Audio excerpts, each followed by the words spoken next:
The 7th century witnessed a profound transformation in the political landscape of the Frankish kingdoms, as the once mighty Merovingian dynasty gradually surrendered effective governance to an ambitious aristocratic family that would ultimately reshape European history.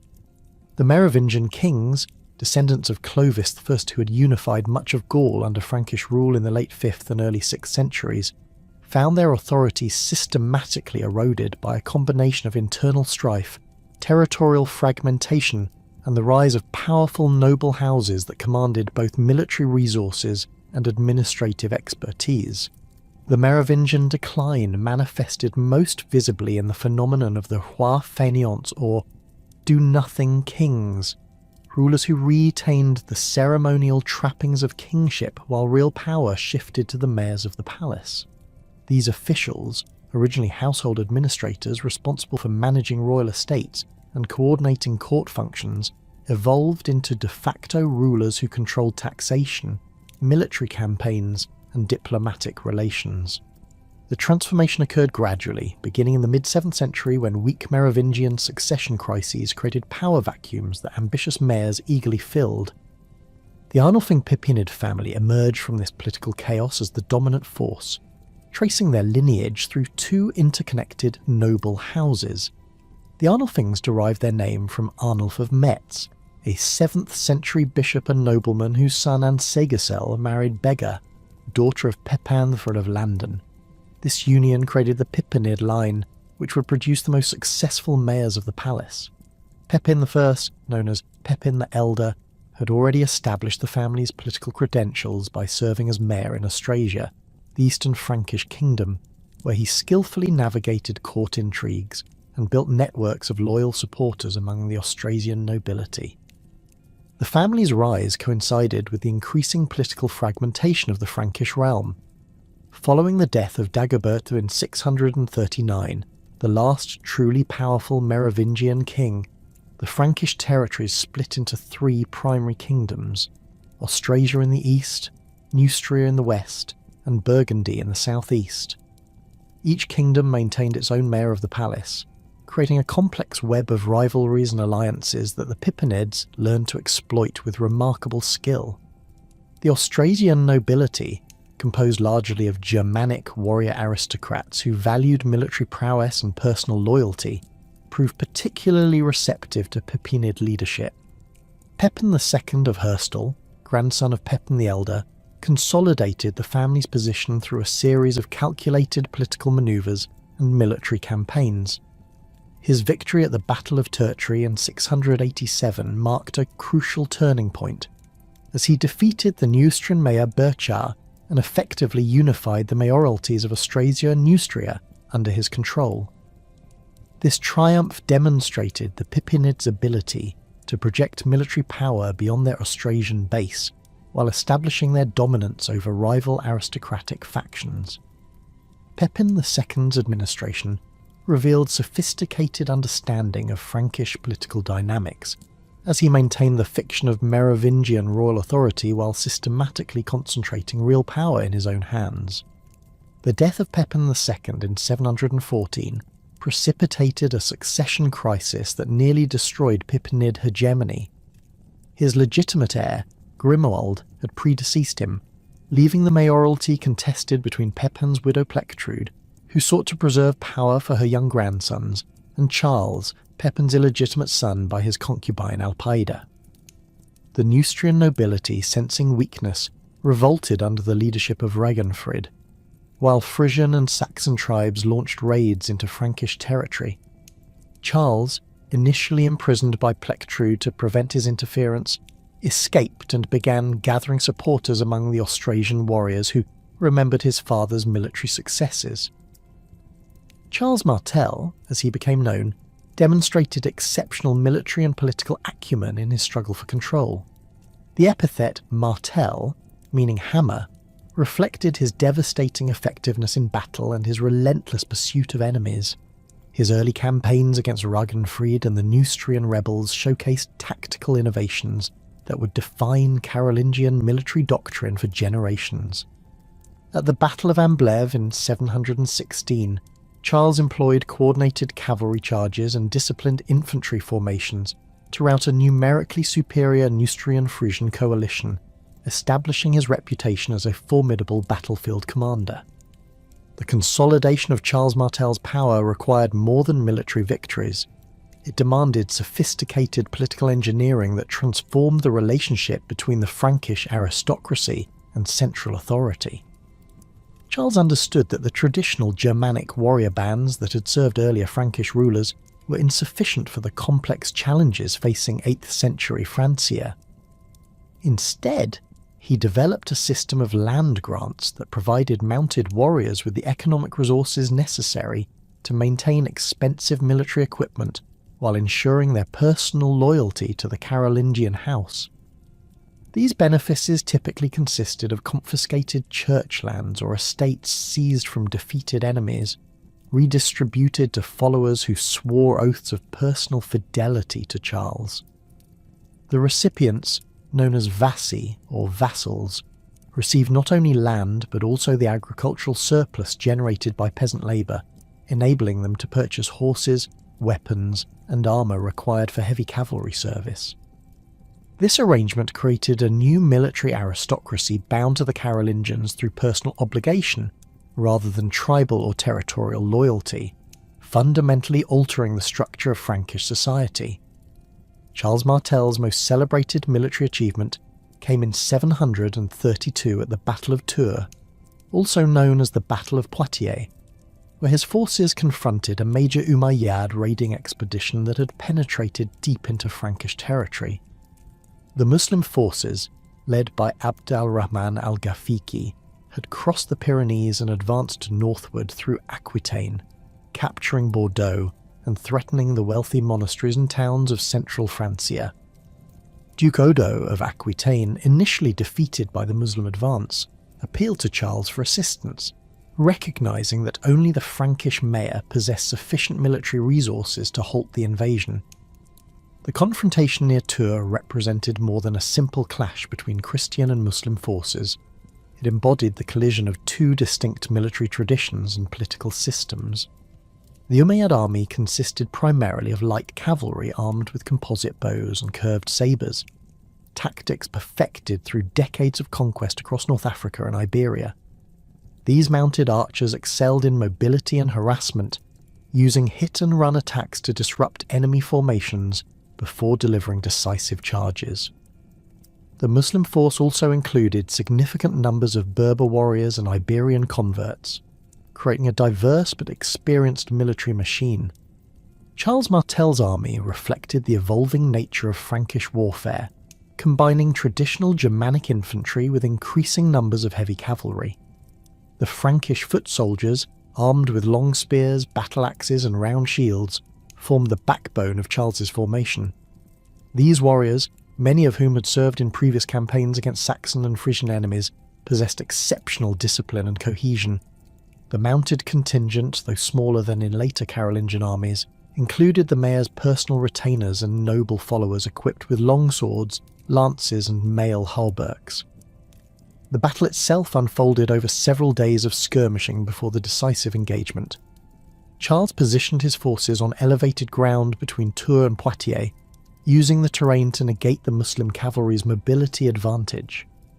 Contemporary accounts describe the Frankish formation as resembling a wall of ice, with infantry ranks so tightly packed that enemy charges could not break through. When Abd al-Rahman launched his main assault, the Frankish line absorbed the impact and gradually pushed forward, their heavy weapons and superior armour proving decisive in close combat. The death of Abd al-Rahman during the fighting demoralised the Muslim forces, leading to their withdrawal southward across the Pyrenees. While some modern historians question whether the battle truly saved Christian Europe from Muslim conquest, its immediate impact on Charles Martel's political position was undeniable. The victory enhanced his reputation throughout Francia and beyond, attracting new followers and demonstrating the effectiveness of his military reforms. Papal correspondence from the period reveals growing recognition of Charles as the de facto ruler of the Franks, despite his continued maintenance of Merovingian figureheads. The aftermath of Tours accelerated Charles Martel's transformation of Frankish political structures. The confiscation of additional church lands to reward his followers expanded the benefice system, creating a larger pool of mounted warriors dependent on Carolingian favour. This policy generated tension with ecclesiastical authorities, who protested the seizure of monastic properties, but Charles prioritised military effectiveness over clerical concerns. His pragmatic approach to governance reflected understanding that political survival required continuous adaptation to changing circumstances. Charles's later campaigns against the Saxons, Frisians and Alemanni further consolidated Carolingian dominance, while extending Frankish influence into previously independent territories. These expeditions combined military conquest with systematic efforts to establish administrative control and promote Christian conversion. The integration of conquered populations into the Frankish system required careful balance between coercion and accommodation, as Charles sought to transform potential enemies into loyal subjects. The mayor's relationship with the Catholic Church evolved significantly during his reign, moving from initial suspicion to grudging cooperation and eventual alliance. While Charles continued to appropriate ecclesiastical lands for military purposes, he also supported missionary activities in frontier regions and maintained correspondence with papal authorities. This pragmatic approach laid groundwork for the closer church-state cooperation that would characterise later Carolingian rule. When Charles Martel died in 741, he bequeathed to his sons Pepin III and Carloman a transformed political landscape in which the Carolingian family exercised effective control over most Frankish territories. The division of authority between the brothers initially threatened renewed civil conflict, but their cooperation in facing external threats and managing internal administration demonstrated the institutionalization of Carolingian power. Carloman's unexpected retirement to monastic life in 747 left Pepin as sole mayor, setting the stage for the final transformation from de facto to de jure royal authority. Pepin III, known as Pepin the Short due to his modest physical stature, possessed political acumen that matched his military capabilities. Unlike his father, who'd been content to rule through Merovingian puppets, Pepin recognised that the fiction of royal legitimacy had outlived its usefulness. The last Merovingian kings exercised no real authority and commanded little respect from either the nobility or common people. Pepin's decision to claim the royal title himself represented a calculated risk that required careful preparation and powerful allies. The mayor's approach to this revolutionary transformation revealed sophisticated understanding of the religious and political currents shaping 8th century Europe. Rather than simply deposing the Merovingian king through force, Pepin sought legitimization from the highest ecclesiastical authority in Western Christianity. His correspondence with Pope Zacharias in 750 posed a carefully crafted question. Who should be king, the person who exercises royal power, or the one who merely holds the title?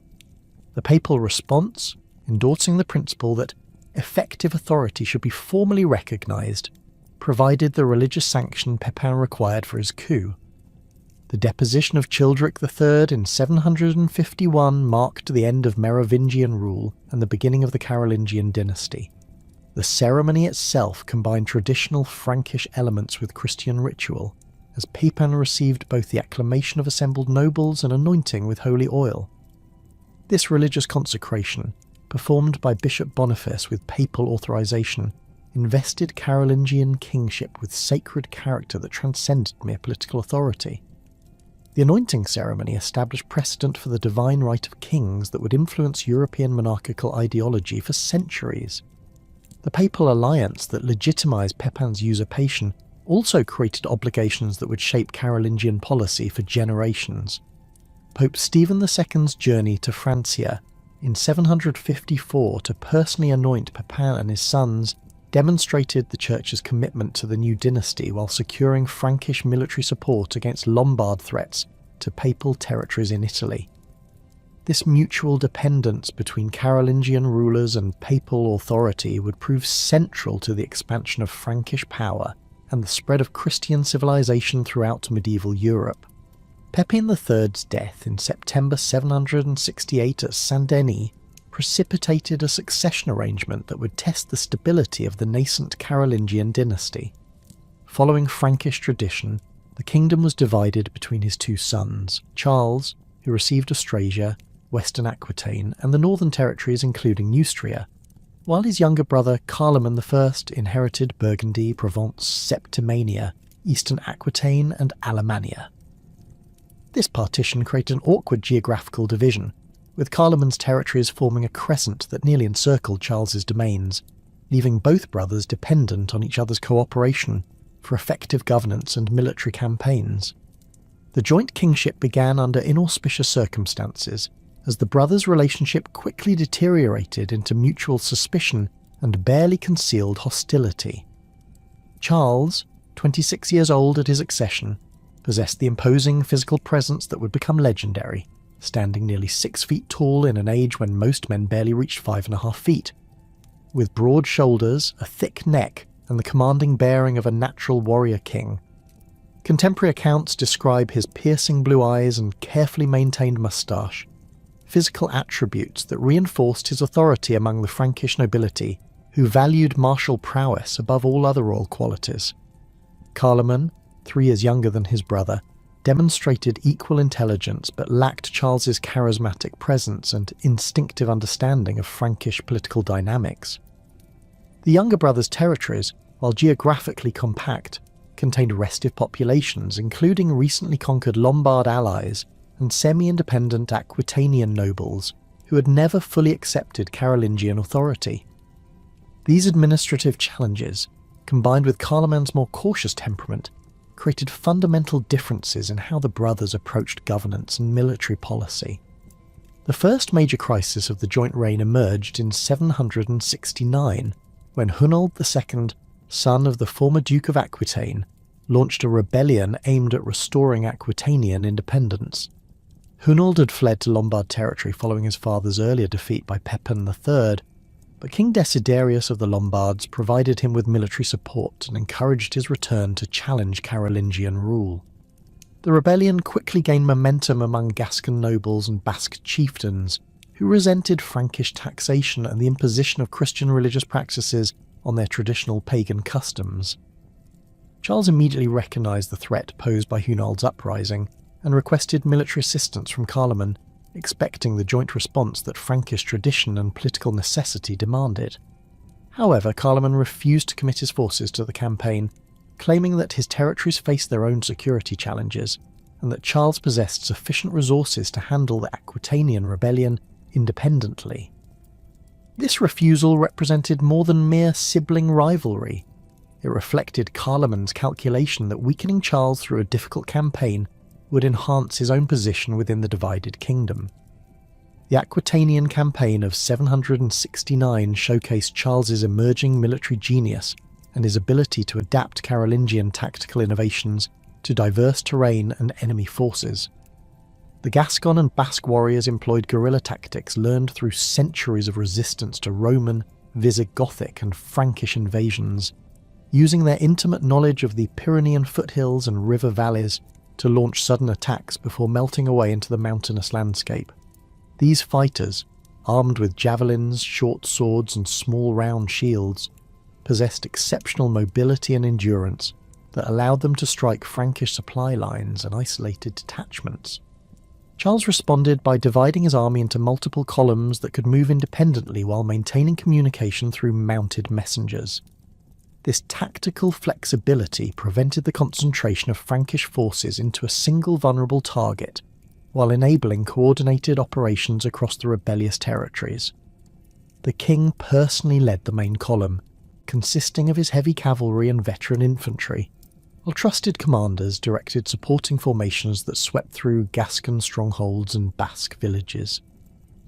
The decisive engagement occurred near the fortress of Fronsac, where Hunold had concentrated his remaining followers in preparation for a final stand. Charles's forces approached the stronghold through a series of coordinated movements that sealed off escape routes while positioning siege equipment within range of the walls. The Frankish army included specialised engineers who had perfected techniques for reducing fortified positions, using massive catapults and battering rams, constructed from local timber under the protection of mobile wooden shields. The siege demonstrated Charles's understanding that medieval warfare required more than battlefield prowess. Successful campaigns demanded logistical planning, engineering expertise, and the ability to sustain military operations over extended periods.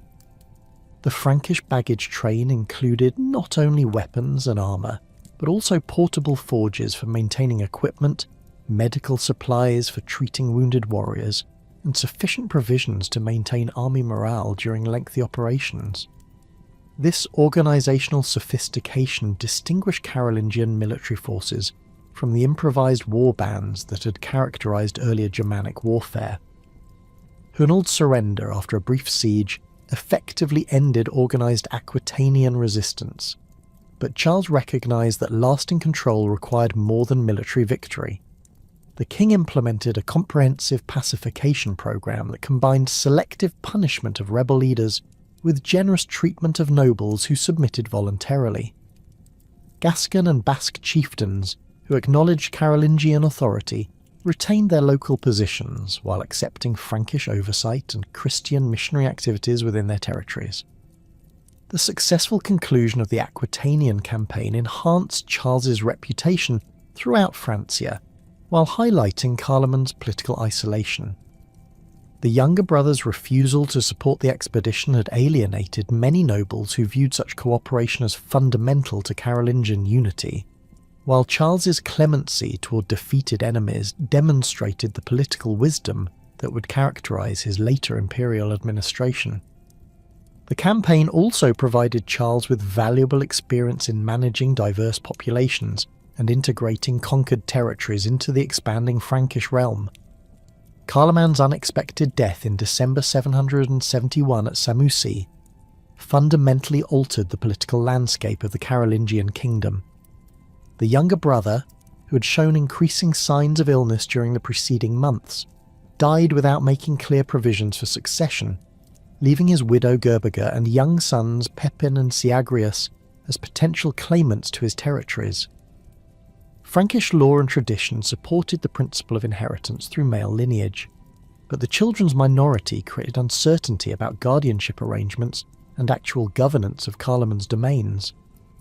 Charles moved swiftly to consolidate control over his brother's former territories, demonstrating the decisive leadership that would define his reign.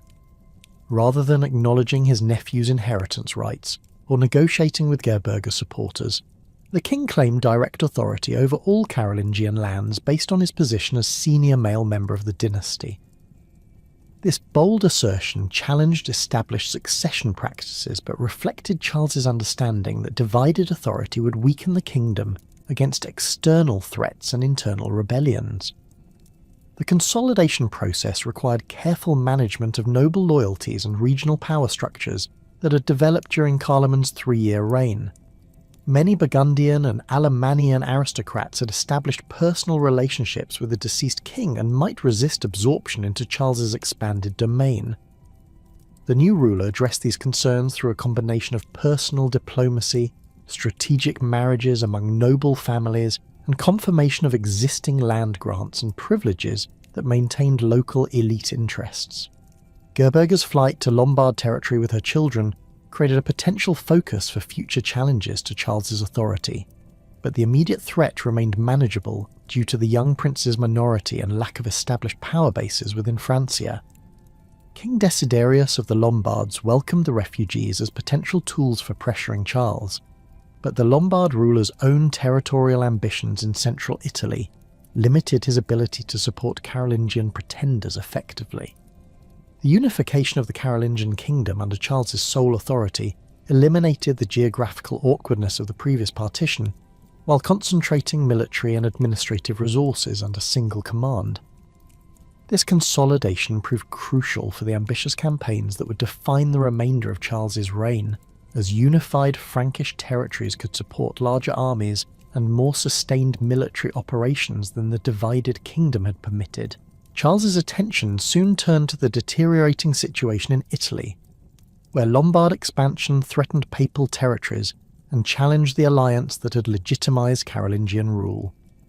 King Desiderius had systematically violated agreements with previous popes by occupying cities claimed by the papal patrimony, while his support for Carloman's widow and children represented direct interference in Frankish internal affairs. The Lombard ruler's actions created both moral obligations and strategic opportunities that Charles could not ignore without undermining his dynasty's credibility. Pope Hadrian's appeals for Frankish intervention against Lombard aggression provided Charles with religious justification for military action, while advancing Carolingian territorial ambitions in northern Italy. The papal letters described Desiderius's occupation of Ravenna, Imola and other cities as violations of sacred agreements that threatened the independence of the Roman Church. These appeals resonated with Frankish nobles who viewed their kingdom as the primary defender of Catholic Christianity against pagan and heretical enemies. The decision to invade Lombard territory represented a significant escalation of Carolingian military commitments, requiring logistical preparations far more complex than previous campaigns within Frankish borders. Italian operations demanded crossing the Alpine passes with sufficient forces to confront the Lombard army while maintaining supply lines across hundreds of miles of mountainous terrain. Charles's planning for this expedition revealed the sophisticated administrative capabilities that distinguished his reign from earlier Frankish military adventures.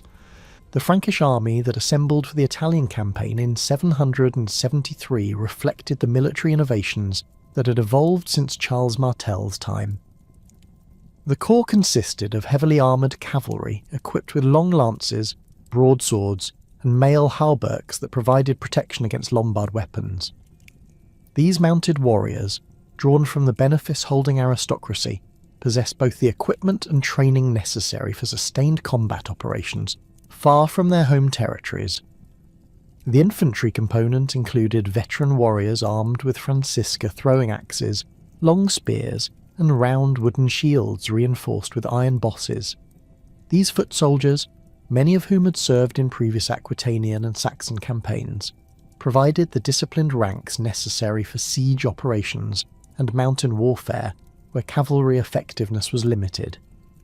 The army also included specialised units of crossbowmen, engineers and siege specialists, whose skills would prove essential for reducing Lombard fortifications. Charles divided his forces into two main columns for the Alpine crossing, with one army advancing through the Mont-Cenis Pass, while another moved through the Great St. Bernard Pass. This strategy prevented the Lombards from concentrating their defensive efforts at a single location, while ensuring that Frankish forces could converge on the Po Valley from multiple directions. The king personally commanded the larger column, maintaining direct control over the most critical phase of the campaign. The Lombard response to the Frankish invasion revealed the limitations of Desiderius's military position, despite his kingdom's apparent strength. The Lombard army, while numerous and fighting on familiar terrain, lacked the organisational cohesion and tactical flexibility that characterised Carolingian forces. Lombard warriors retained many characteristics of traditional Germanic warbands, with personal loyalty to individual commanders taking precedence over unified command structures. Desiderius attempted to block the Frankish advance at the Chius di San Michele, a narrow defile that commanded the approach to the Po Valley. The Lombard king positioned his main force to defend this natural bottleneck, while deploying smaller detachments to watch other potential crossing points. However, Charles's two-pronged advance strategy negated this defensive advantage by forcing the Lombards to divide their attention between multiple threats. The breakthrough at Chius di San Michele occurred when Frankish forces advancing through the Great St. Bernard Pass outflanked the main Lombard position, threatening Desiderius's communications with his capital at Pavia. The Lombard king, faced with encirclement, ordered a general withdrawal that quickly degenerated into a rout as disciplined units dissolved under pressure from pursuing Frankish cavalry. The collapse of organised Lombard resistance opened the Po Valley to Carolingian occupation and marked the effective end of independent Lombard power in northern Italy. Charles's siege of Pavia during the winter of 774 demonstrated the logistical capabilities that enabled Carolingian forces to sustain operations far from their home bases. The Frankish army established permanent camps around the Lombard capital, constructing earthworks and wooden palisades that protected the besiegers while preventing supplies from reaching the defenders. The siege required constant vigilance and systematic reduction of the city's defences through coordinated attacks on walls and gates. The successful conclusion of the Lombard campaign with Desiderius' surrender in June 774 marked Charles's assumption of the title King of the Lombards, adding Italian territories to his expanding realm. This acquisition represented more than mere territorial expansion.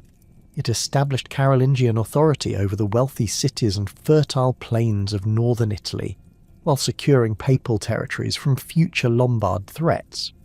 The integration of Lombard administrative structures and noble families into the Carolingian system required careful diplomatic management that would influence Charles's later imperial policies. The Saxon Wars, beginning in 772 and continuing intermittently until 804, represented the longest and most challenging military commitment of Charles's reign. The Saxon tribes occupying the territories between the Rhine and Elbe rivers had maintained their independence through centuries of Roman and Frankish expansion, preserving pagan religious practices and tribal political structures that resisted integration into Christian kingdoms.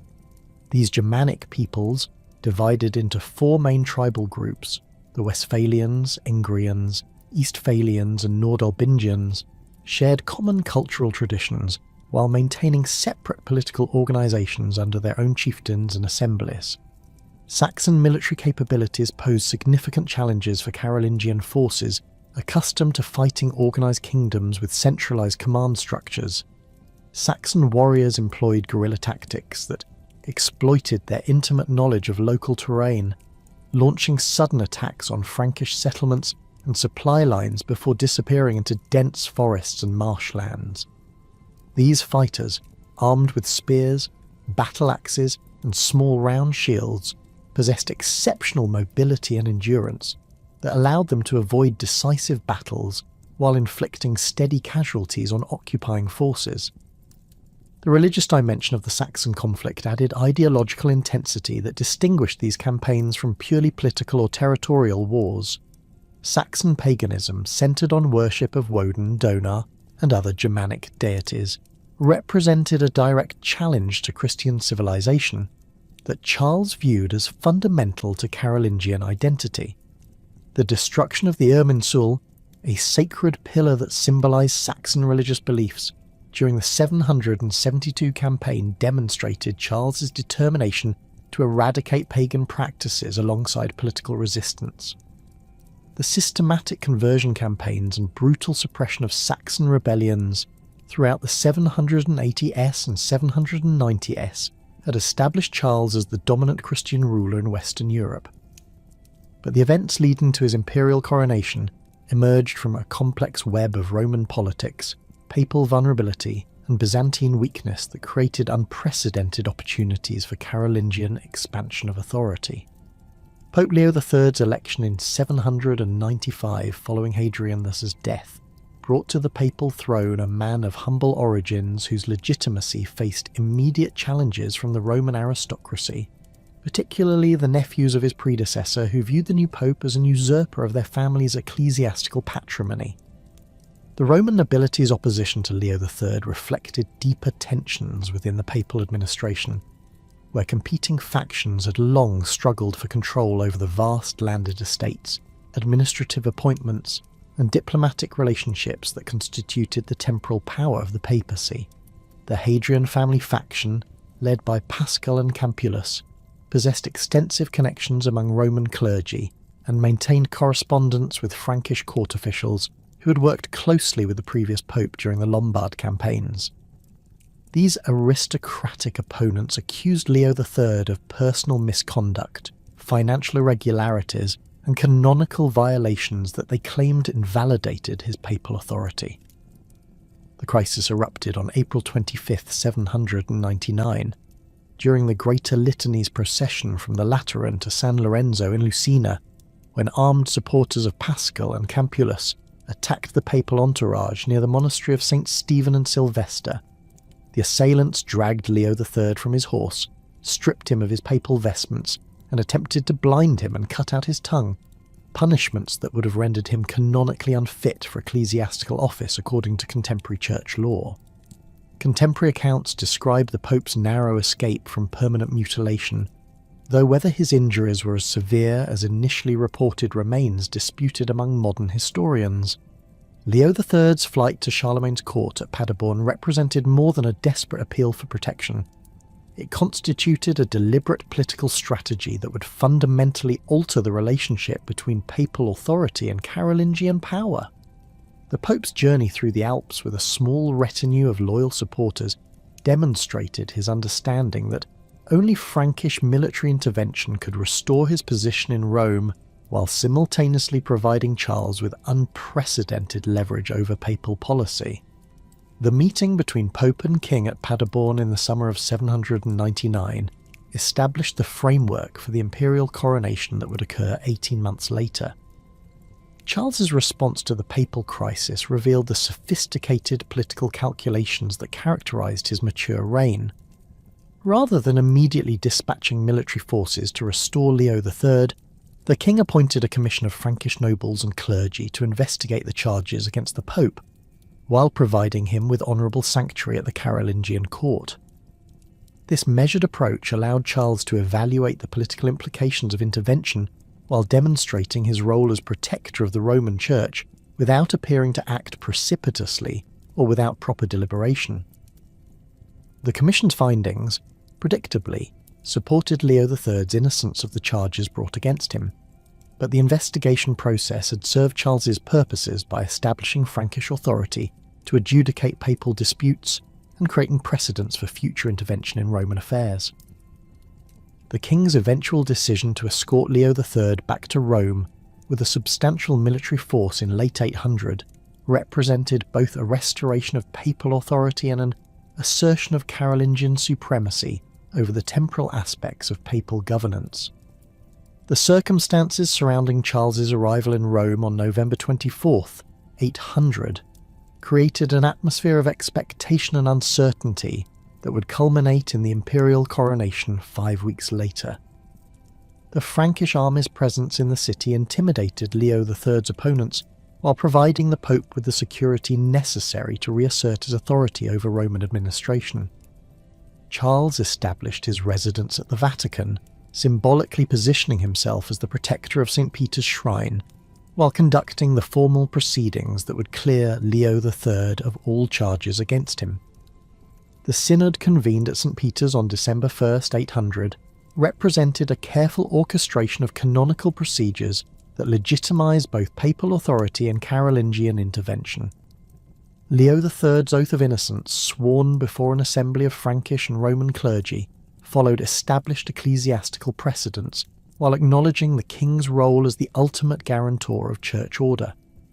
The proceedings demonstrated Charles's understanding of the legal and religious formalities necessary to establish lasting political arrangements while avoiding the appearance of arbitrary exercise of power.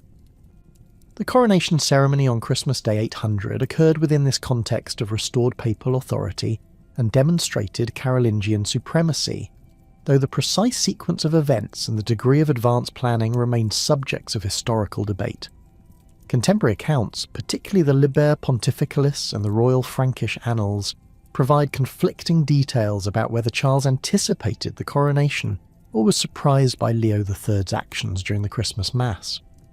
The weight of evidence suggests that while the specific timing and ceremonial details may have been arranged by the Pope, the general concept of imperial coronation had been discussed between Charles and his advisors as a logical culmination of his territorial conquests and religious authority. The ceremony itself combined Christian religious ritual with deliberate evocation of Roman imperial precedents, creating a new form of legitimacy that transcended both Germanic kingship traditions and Byzantine imperial claims. Leo III's placement of a golden crown on Charles's head, while the assembled Roman populace acclaimed him as Augustus, established visual and auditory parallels with ancient imperial inaugurations, while investing the new title with specifically Christian significance through its performance during the most sacred celebration of the church calendar. The immediate political implications of the imperial coronation reverberated throughout the diplomatic relationships that connected the Carolingian realm with neighbouring powers, particularly the Byzantine Empire, which had maintained theoretical claims to universal imperial authority since the fall of the Western Roman Empire in 476. The Byzantine Emperor Irene's reaction to news of Charles's coronation revealed the profound challenge that Carolingian imperial pretensions posed to established concepts of political legitimacy and territorial sovereignty in medieval Europe. The Byzantine court's initial response combined outraged rejection of Carolingian imperial claims with pragmatic recognition that military confrontation across the vast distances separating Constantinople from Aachen remained impractical given existing logistical constraints and competing strategic priorities. Irene's correspondence with Charles through diplomatic intermediaries reflected the complex calculations that governed Byzantine foreign policy, as the emperor sought to maintain theoretical supremacy while acknowledging practical limitations on her ability to enforce imperial prerogatives in Western Europe. The diplomatic exchanges between the Carolingian and Byzantine courts during the years immediately following the coronation established patterns of communication and negotiation that would influence medieval international relations for centuries. Charles's ambassadors to Constantinople, carefully selected from among his most educated and diplomatically experienced advisors, carried credentials that asserted full imperial equality while proposing practical arrangements for territorial boundaries and commercial relationships that acknowledged existing spheres of influence. The theological dimensions of the imperial coronation extended far beyond immediate political considerations to encompass fundamental questions about the relationship between temporal and spiritual authority that would shape medieval political theory. The concept of translatio imperii, the transfer of imperial authority from east to west, provided ideological justification for Carolingian claims while establishing precedents for the later development of the Holy Roman Empire as a distinct political entity, with its own constitutional traditions and institutional structures. Leo III's role in the coronation ceremony invested the papal office with unprecedented authority to create and legitimize imperial power, establishing principles that would influence church-state relations throughout the medieval period. The Pope's action implied that legitimate imperial authority derived from Christian consecration rather than military conquest or hereditary succession, creating theological foundations for papal claims to supremacy over temporal rulers that would generate centuries of conflict between emperors and popes. The administrative challenges posed by governing an empire that stretched from the Pyrenees to the Albera River and from the North Sea to central Italy required institutional innovations that extended far beyond the personal loyalty relationships that had characterized earlier Frankish governance. Charles's response to these challenges resulted in the creation of the Missi Dominici system, a network of royal commissioners who travelled throughout the empire to supervise local administration, investigate complaints against regional officials, and ensure compliance with imperial legislation.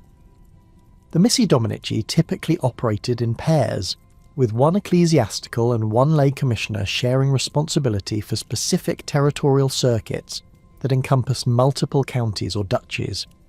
This arrangement provided checks and balances that prevented individual commissioners from accumulating excessive local influence, while ensuring that both secular and religious perspectives informed imperial oversight of regional governance. The commissioners possessed authority to hear legal appeals, review financial accounts, and remove incompetent or corrupt local officials, creating direct connections between imperial policy and local implementation that bypassed traditional noble intermediaries. The selection criteria for Missi Dominici reflected Charles's understanding that effective imperial administration required individuals who combined personal loyalty to the emperor with technical competence in law, finance, and military affairs. The commissioners were typically drawn from the palace clergy, court officials, and trusted members of the imperial nobility who possessed both the education necessary to understand complex legal and administrative issues and the social status required to command respect from regional aristocrats and ecclesiastical hierarchies. The capitularies issued to guide the activities of the missi dominici provide detailed insights into the scope and complexity of Carolingian imperial administration. These legislative documents address subjects ranging from standardization of weights and measures to regulation of monastic discipline, from military service obligations to procedures for conducting local courts. The comprehensive nature of these instructions demonstrated Charles's ambition to create uniform administrative standards throughout his diverse territories while respecting local customs and legal traditions that had developed over centuries of independent or semi-independent governance. The implementation of the missi dominici system required extensive logistical support that strained the resources of the imperial administration, while demonstrating the organisational capabilities that distinguish Carolingian governance from earlier medieval political structures. The commissioners required transportation, lodging and security during their travels, expenses that were typically borne by local communities through established obligations for supporting royal officials. The system also demanded extensive record-keeping to track the activities of individual commissioners and ensure coordination between different circuits. The territorial organisation of the missi dominici circuits reflected careful consideration of geographical, cultural and political factors that influenced the effectiveness of imperial oversight. The boundaries of individual circuits typically followed natural features such as rivers or mountain ranges, while respecting established ecclesiastical provinces and traditional tribal territories that retained significance for local populations. This arrangement facilitated communication and travel while minimising conflicts between imperial administration and existing power structures. The legal authority exercised by the missi dominici encompassed both secular and ecclesiastical jurisdictions, creating unprecedented integration of temporal and spiritual governance under imperial oversight. The commissioners possessed authority to review decisions made by local courts, investigate charges of judicial corruption or incompetence, and ensure that ecclesiastical institutions complied with canonical regulations and imperial legislation.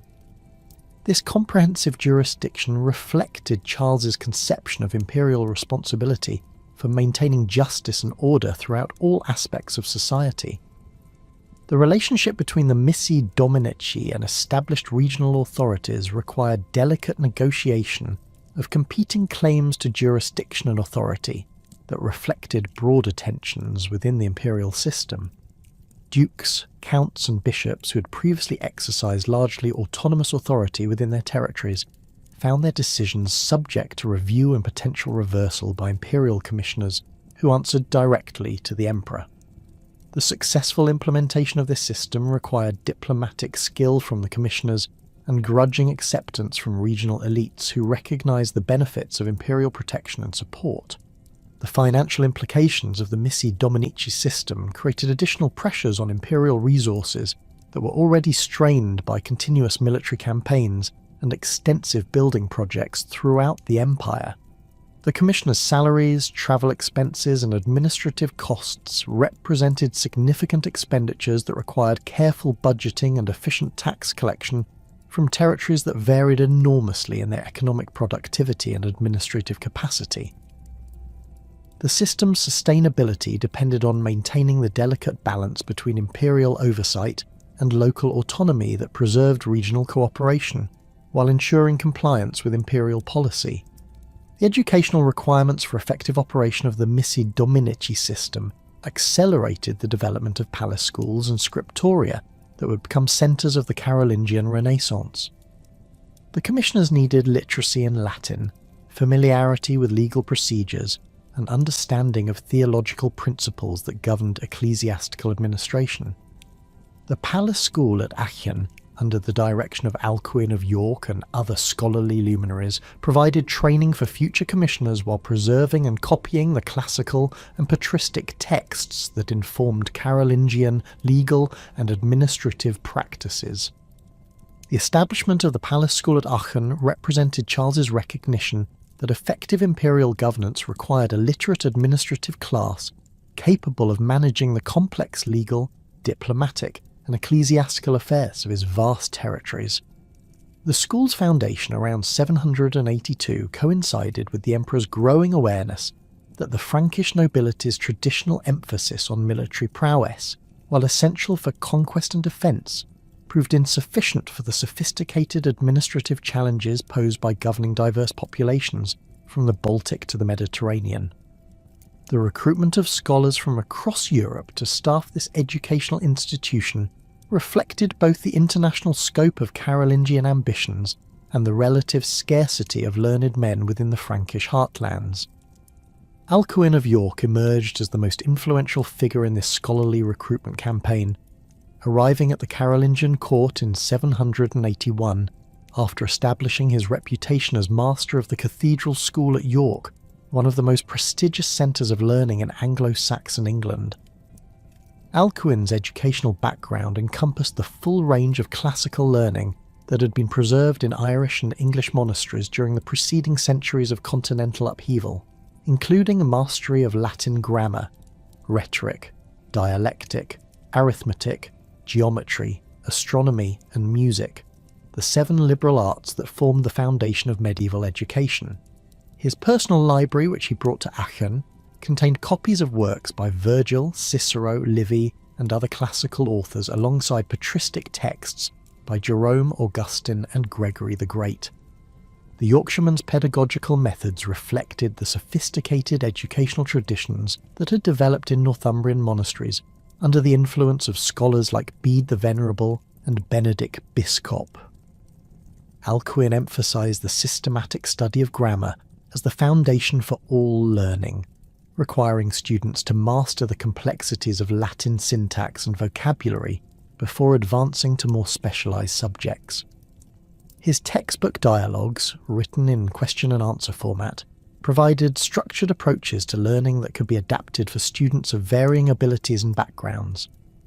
The master's correspondence reveals his understanding that effective education required patient repetition and gradual progression from simple concepts to complex theoretical frameworks.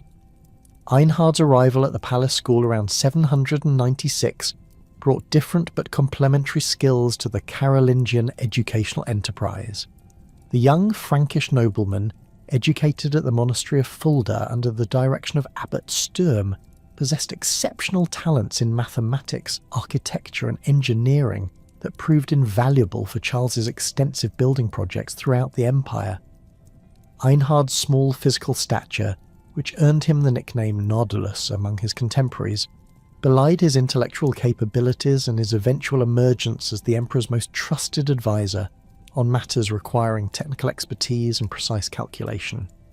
The future biographer's educational philosophy differed markedly from Alcuin's emphasis on classical literary studies, focusing instead on practical applications of learning that could serve immediate imperial needs. Einhard's mathematical treatises provided instruction in surveying techniques, architectural proportions, and engineering principles that enabled the construction of bridges, fortifications, and monumental buildings throughout Carolingian territories. His approach to education reflected the pragmatic orientation that characterized much of the Carolingian Renaissance, where scholarly activity served political and administrative purposes rather than purely intellectual pursuits. Paul the Deacon's recruitment to the palace school in 782 added crucial expertise in historical scholarship and poetic composition that enhanced the court's cultural prestige while serving important propaganda functions for the Carolingian dynasty.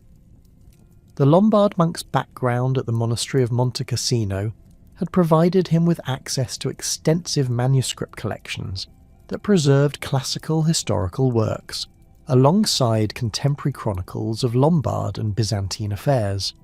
His Historia Langobardorum, completed before his arrival at Aachen, demonstrated sophisticated narrative techniques and critical evaluation of sources that established new standards for medieval historical writing. The Lombard scholar's position at court required careful navigation of potentially conflicting loyalties, as his presence served both to demonstrate Carolingian magnanimity toward defeated enemies and to provide expertise in Italian affairs that proved essential for governing the recently conquered territories. Paul's correspondence reveals his efforts to maintain relationships with former colleagues in Lombard monasteries, while demonstrating unwavering loyalty to his new Carolingian patrons. His poetic compositions celebrating Charles's military victories and imperial dignity provided models for court literature that influenced subsequent generations of Carolingian writers. The curriculum developed by these scholars for the palace school reflected their diverse backgrounds and expertise, while serving the specific needs of imperial administration. The elementary program emphasized Latin literacy through intensive study of grammar, vocabulary, and syntax, using classical texts selected for their moral content and stylistic excellence. Students progressed through carefully graded readings of Christian poets like Prudentius and Sedulius, before advancing to prose works by church fathers and classical historians. The advanced curriculum included instruction in law, theology, mathematics, and natural philosophy that prepared graduates for careers in imperial service or ecclesiastical administration. The school's physical facilities at Aachen occupied specially constructed buildings within the palace complex that provided appropriate settings for scholarly activities while demonstrating imperial support for learning.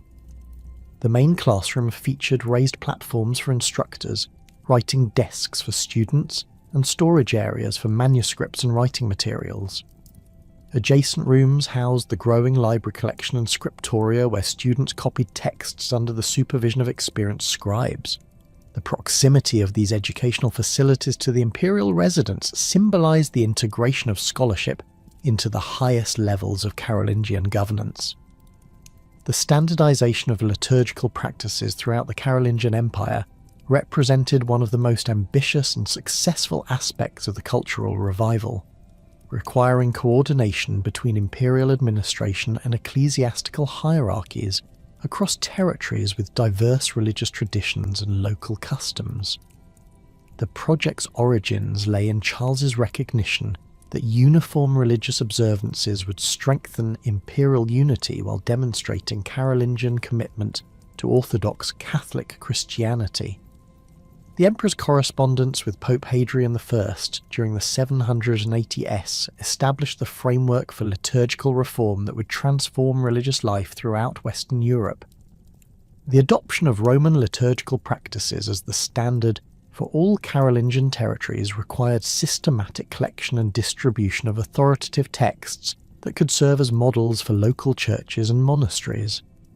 Imperial agents travelled to Rome to obtain authentic copies of sacramentaries, lectionaries, and other liturgical books that embodied papal traditions developed over centuries of Christian worship. These manuscripts, carefully copied by palace scribes, served as exemplars for further reproduction in scriptoria throughout the empire, creating networks of textual transmission that ensured accuracy and consistency in liturgical reform implementation. The Gregorian Sacramentary, obtained from Pope Hadrian I around 785, became the foundation for standardized mass celebrations throughout Carolingian territories, though its adaptation to Frankish conditions required extensive supplementation and modification. The original Roman text, designed for papal liturgies in the city's ancient basilicas, lacked many prayers and ceremonies required for ordinary parish churches and monastic communities. Alcuin's revision of the Sacramentary, completed around 800, added necessary materials while preserving the essential structure and theological content of Roman traditions. This editorial work established precedents for liturgical development that influenced Catholic worship for centuries. The promotion of the Vulgate Bible as the standard scriptural text for all Carolingian churches represented a massive undertaking that required comparison of numerous manuscript traditions to establish accurate readings of biblical texts. The project's complexity arose from centuries of scribal errors, regional variations, and deliberate modifications that had corrupted the original translation completed by Jerome in the late 4th century. Alcuin's team of scholars spent years collating manuscripts from libraries throughout Europe to produce corrected versions that restored Jerome's original work while eliminating accumulated textual corruptions. The Biblical Revision Project's methodology reflected sophisticated understanding of textual criticism that anticipated modern scholarly techniques by several centuries. The Carolingian scholars systematically compared readings from multiple manuscript families, evaluated variant texts based on their geographical distribution and antiquity, and applied grammatical and theological criteria to determine authentic readings. Their work produced standardized biblical texts that served as the foundation for medieval theology and biblical scholarship, while demonstrating the intellectual rigor that characterized the best Carolingian scholarship. The development of Carolingian minuscule script emerged from practical needs for clear, efficient writing that could facilitate the massive copying projects required for liturgical and educational reform. The new script combined elements from various regional writing traditions, including Roman cursive, insular majuscule and Merovingian scripts, to create a standardized form of writing that balanced legibility with speed of execution. The script's development occurred gradually during the late 8th and early 9th centuries as scribes in various scriptoria experimented with letter forms and spacing that would optimize readability while minimizing the time required for copying lengthy texts. The technical innovations embodied in Carolingian minuscule included consistent letter heights, standardized spacing between words, and systematic use of punctuation marks that clarified textual meaning for readers. The script's lowercase letters featured simplified forms that eliminated the elaborate flourishes and connecting strokes that had characterized earlier medieval writing, reducing the likelihood of copying errors while accelerating the production of manuscripts.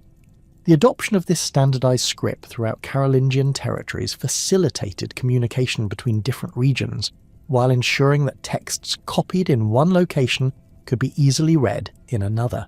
The widespread adoption of Carolingian minuscule required extensive training programs for scribes working in monasteries, cathedral schools, and palace scriptoria throughout the empire. Master scribes travelled between institutions to demonstrate proper letter forms and writing techniques, while exemplar manuscripts provided models that local scribes could imitate in their own copying work. The standardization process extended beyond mere letter forms to include conventions for abbreviations, capitalization, and page layout that created visual consistency across the expanding corpus of Carolingian manuscripts. The script's influence extended far beyond the Carolingian period, as its clear, readable forms provided the foundation for later medieval writing traditions and ultimately influenced the development of modern printed typefaces. Renaissance humanists, seeking to revive classical learning, adopted Carolingian minuscule as their preferred script because they mistakenly believed it represented ancient Roman writing rather than a medieval innovation. This historical irony ensured that Carolingian scribal innovations would continue to influence European literary culture long after the political structures that created them had disappeared. The monastic reform movements that flourished under Carolingian patronage represented systematic efforts to restore religious communities to their original spiritual purposes, while integrating them into imperial administrative and cultural programs. The reforms addressed widespread problems of monastic discipline that had developed during the preceding centuries of political instability, when many religious houses had become secularized institutions that served primarily as sources of income for noble families, rather than centers of prayer and learning. Charles's legislation regarding monastic life, embodied in numerous capitularies issued between 789 and 813, established comprehensive standards for religious observance that applied to all monasteries within imperial territories. The rule of St. Benedict's adoption as the standard for Carolingian monasticism reflected both its practical wisdom in organising religious communities and its compatibility with imperial goals for religious reform. Benedict's 6th century rule provided detailed instructions for monastic governance, daily schedules of prayer and work, and procedures for maintaining discipline that had proven effective in numerous Italian monasteries. The rule's emphasis on stability, obedience, and conversion of life aligned with Carolingian efforts to create ordered religious communities that could serve as centres of learning and cultural preservation. while supporting imperial policies through prayer and scholarship. The implementation of Benedictine standards throughout Carolingian territories required extensive consultation between imperial administrators and monastic leaders who understood the practical challenges of religious reform. Abbot Benedict of Aniana emerged as the primary architect of this reform movement, drawing on his experience in founding and governing monasteries to develop comprehensive programs for implementing the rule of Saint Benedict in diverse institutional contexts. His Concordia Regularum, completed around 817, provided systematic comparison of various monastic rules that demonstrated Benedict's superiority, while offering practical guidance for communities transitioning to Benedictine observance. The architectural achievements of the Carolingian Renaissance reflected both the empire's material prosperity and its cultural ambitions to revive the grandeur of classical Roman civilization while adapting ancient forms to contemporary Christian purposes. The Palatine Chapel at Aachen, begun around 792 and consecrated in 805, represented the most ambitious and successful of these architectural projects, combining Byzantine, Roman and Germanic design elements to create a structure that embodied Carolingian imperial ideology while serving practical needs for court ceremonies and religious observances. The chapel's octagonal design derived from Byzantine models, particularly the Church of San Vitale in Ravenna, which Charles had visited during his Italian campaigns and admired for its innovative use of space and light. The Carolingian architects adapted this Eastern prototype to accommodate Western liturgical practices, while incorporating decorative elements that proclaimed imperial authority and Christian devotion. The building's two-storey elevation created separate spaces for the emperor and his court in the upper gallery, while providing areas for clergy and congregation on the ground level. The construction techniques employed at Aachen demonstrated remarkable revival of classical Roman engineering skills that had been largely forgotten in Western Europe during the preceding centuries. The builders used sophisticated methods for creating the chapel's complex vaulting system, employing precisely cut stone blocks and innovative centering techniques that enabled construction of the ambitious dome structure. The project required importation of materials from throughout the empire, including marble columns from Italy, bronze railings from local workshops, and decorative mosaics created by craftsmen trained in Byzantine techniques. The death of Charlemagne on January 28, 814, at the age of 71, marked the end of an era that had witnessed the transformation of a Frankish kingdom into a vast Christian empire stretching from the Atlantic to the Elbe River. His son Louis, who had been crowned co-emperor 3 years earlier, inherited not merely territories and titles, but the immense challenge of maintaining unity among diverse populations, competing noble factions, and ecclesiastical hierarchies that had been held together primarily by his father's commanding presence and military prowess. Louis the Pious, as he became known, possessed neither Charlemagne's imposing physical stature nor his instinctive understanding of the delicate balance between force and diplomacy that had characterized imperial governance for over a decade. The new emperor's personality reflected the profound influence of ecclesiastical education and monastic ideals that had shaped his upbringing in Aquitaine, where he had served as sub-king since 781.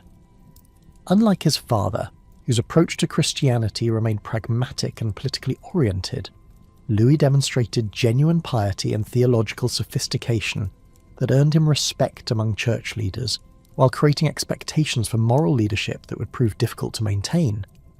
His tall, lean frame and ascetic habits contrasted sharply with Charlemagne's robust appetite for food, drink, and physical pleasures, symbolizing a generational shift towards more austere imperial conduct that reflected contemporary religious reform movements. The initial years of Louis's reign witnessed ambitious attempts to strengthen imperial administration through comprehensive legal reforms and ecclesiastical reorganization that extended his father's cultural and religious policies. The emperor's collaboration with Benedict of Aniane in promoting monastic reform demonstrated his commitment to creating a more thoroughly Christian empire. while his support for educational initiatives and scriptural scholarship continued the Carolingian Renaissance's emphasis on learning and cultural preservation. These early successes created optimism among contemporaries that the empire would continue to flourish under pious and learned leadership. However, the fundamental structural problems inherent in Carolingian governance soon became apparent as Louis struggled to balance competing demands from regional aristocracies, ecclesiastical hierarchies, and his own family members who expected significant roles in imperial administration. The empire's vast extent made effective central control increasingly difficult, while the absence of standardized administrative procedures and reliable communication systems created opportunities for local autonomy that undermined imperial authority. The emperor's attempts to address these challenges through increased reliance on ecclesiastical advisors and moral exhortation proved inadequate for managing the complex political and military realities of early 9th century Europe. The Ordinatio Imperii, promulgated in July 817 at the Assembly of Aachen, represented Louis's most significant attempt to resolve the succession problems that had plagued Frankish kingdoms for centuries while preserving imperial unity under centralized authority. The document established a detailed plan for dividing administrative responsibilities among Louis's three sons, while maintaining the theoretical supremacy of the eldest, Lothair, who would inherit the imperial title and direct authority over the empire's most important territories. This arrangement reflected contemporary understanding of imperial dignity as indivisible while acknowledging practical necessities for regional governance that required delegation of authority to trusted family members. Under the terms of the Ordinatio Imperii, Lothair received designation as co-emperor with rights of succession to the imperial crown, direct control over Italy and the central Frankish territories, and supervisory authority over his younger brother's kingdoms. Pepin received the kingdom of Aquitaine, which he had already been governing since 814, along with expanded territories in southern Francia that reflected the region's strategic importance for controlling communications with Spain and the Mediterranean. Louis the German obtained the eastern territories beyond the Rhine, including Bavaria, Alemannia, and the Saxon Marches, regions that required strong military leadership to defend against Slavic and Magyar incursions. The succession plan's attempt to balance imperial unity with practical governance requirements created inherent contradictions that would generate decades of civil conflict. While Lothair's imperial authority theoretically encompassed the entire Carolingian realm, his younger brother's kingdoms possessed sufficient resources and administrative autonomy to function as independent political entities. The arrangement required unprecedented cooperation among royal siblings who controlled competing power bases and faced different strategic challenges in their respective territories. The success of this system depended on personal relationships and voluntary compliance rather than institutional mechanisms that could enforce imperial supremacy. The birth of Charles the Bald in 823 to Louis's second wife, Judith of Bavaria, fundamentally disrupted the carefully constructed succession arrangements established by the Ordinatio Imperii. Judith, daughter of the powerful Bavarian Duke Welf, brought to the imperial court extensive family connections and political ambitions that conflicted with the interests of Louis's older sons from his first marriage. Her influence over the aging emperor, combined with her determination to secure territorial provisions for her infant son, created factional divisions within the imperial court that undermined the stability of the succession plan. The empress's background reflected the complex ethnic and political dynamics that characterized Carolingian aristocratic society. The Welf family had established its prominence through marriage alliances and military service that connected Bavarian regional interests with broader imperial policies, while their extensive landholdings provided economic resources that enabled independent political action. Judith's education, unusual for women of her era, included literacy in Latin and familiarity with legal procedures that enabled her to participate effectively in court deliberations and correspondence with ecclesiastical and secular leaders throughout the empire. The political crisis precipitated by Charles the Bald's birth intensified as Louis began making territorial concessions to accommodate his youngest son's future inheritance. The emperor's decision to grant Charles significant portions of Alemannia and other territories previously assigned to his older brothers violated the principles established by the Ordinatio Imperii, while demonstrating the continuing influence of Frankish inheritance customs that required provisions for all legitimate male heirs. These modifications created uncertainty about the succession plan's permanence, while encouraging Louis's older sons to view their father's arrangements as subject to arbitrary revision. The first major rebellion against Louis's authority erupted in 830 when Lothair, Pepin, and Louis the German formed a coalition aimed at deposing their father and implementing the original terms of the Ordinatio Imperii without modifications for Charles the Bald. The rebels justified their actions by claiming that Louis had fallen under the corrupting influence of Judith and her supporters, who had allegedly introduced immoral practices and political favouritism that undermined imperial dignity. This propaganda campaign reflected sophisticated understanding of contemporary religious and political discourse that emphasised the emperor's moral obligations and the nobility's right to resist tyrannical governance. The rebellion's initial success demonstrated the fragility of imperial authority when confronted by coordinated opposition from regional power bases. Louis's supporters, primarily drawn from the palace clergy and administrators who depended on imperial favour, lacked the military resources necessary to confront the combined forces of the three kingdoms. The emperor's capture at Compiègne in June 830 and his subsequent confinement at the monastery of Saint-Médard represented a dramatic reversal of fortune that shocked contemporaries and revealed the extent to which Carolingian political stability depended on personal loyalty rather than institutional structures. The deposition proceedings conducted against Louis at the Assembly of Compiègne employed ecclesiastical procedures that reflected the increasingly important role of religious authority in legitimizing political action. The assembled bishops, many of whom owed their appointments to imperial favour, found themselves in the difficult position of judging their patron while responding to pressure from his rebellious sons. The charges brought against Louis included neglect of imperial duties, favouritism toward unworthy advisers, and violation of sacred oaths, accusations that combined traditional Germanic concepts of royal obligations with Christian moral standards.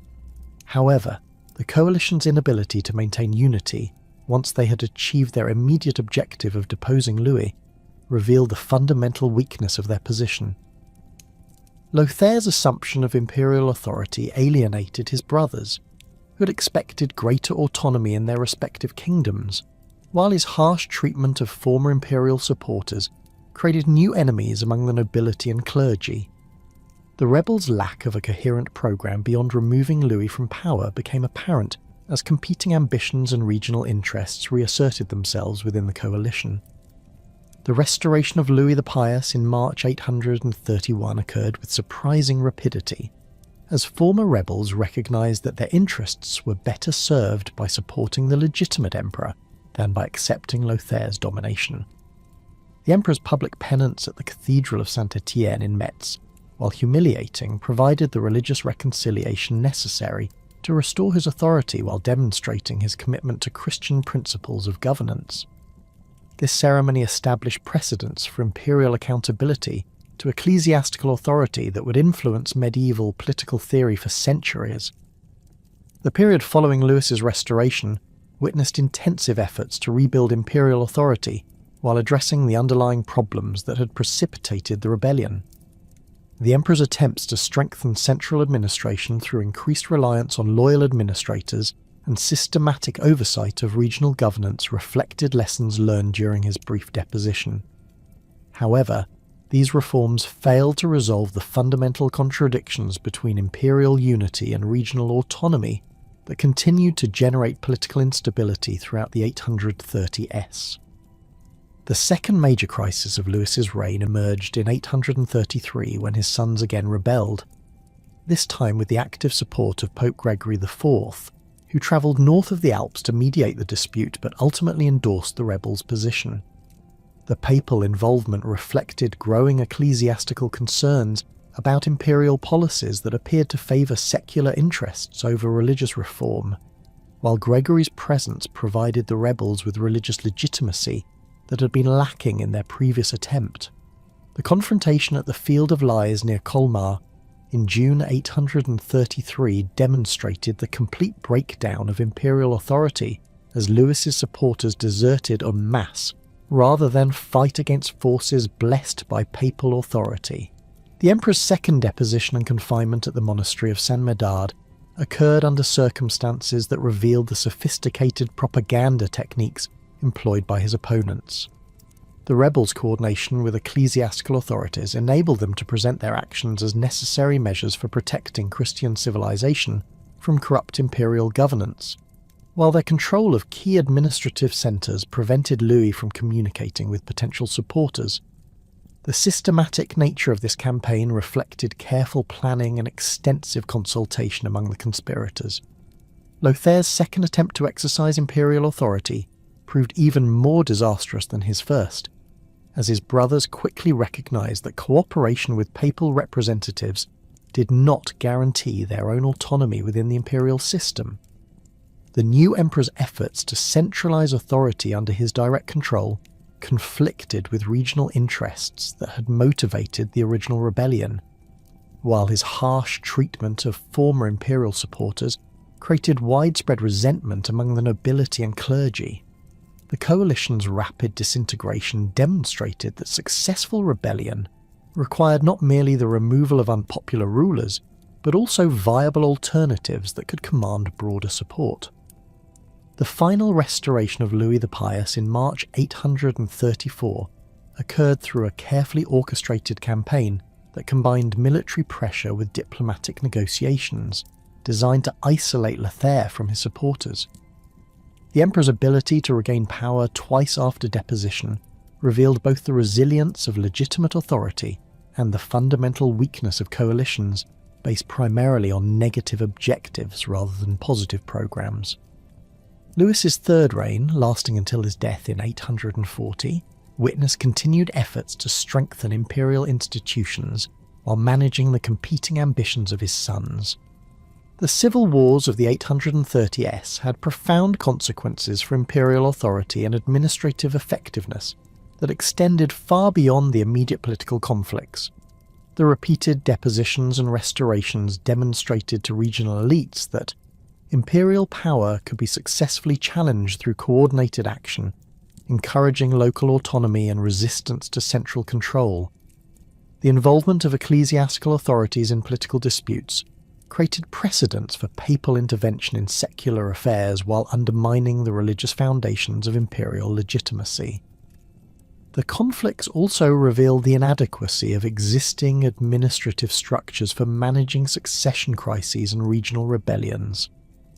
The Strasbourg Oaths of February 14th, 842, sworn by Louis the German and Charles the Bald in their alliance against Lothair, represented a crucial moment in European linguistic and political development that transcended their immediate strategic importance.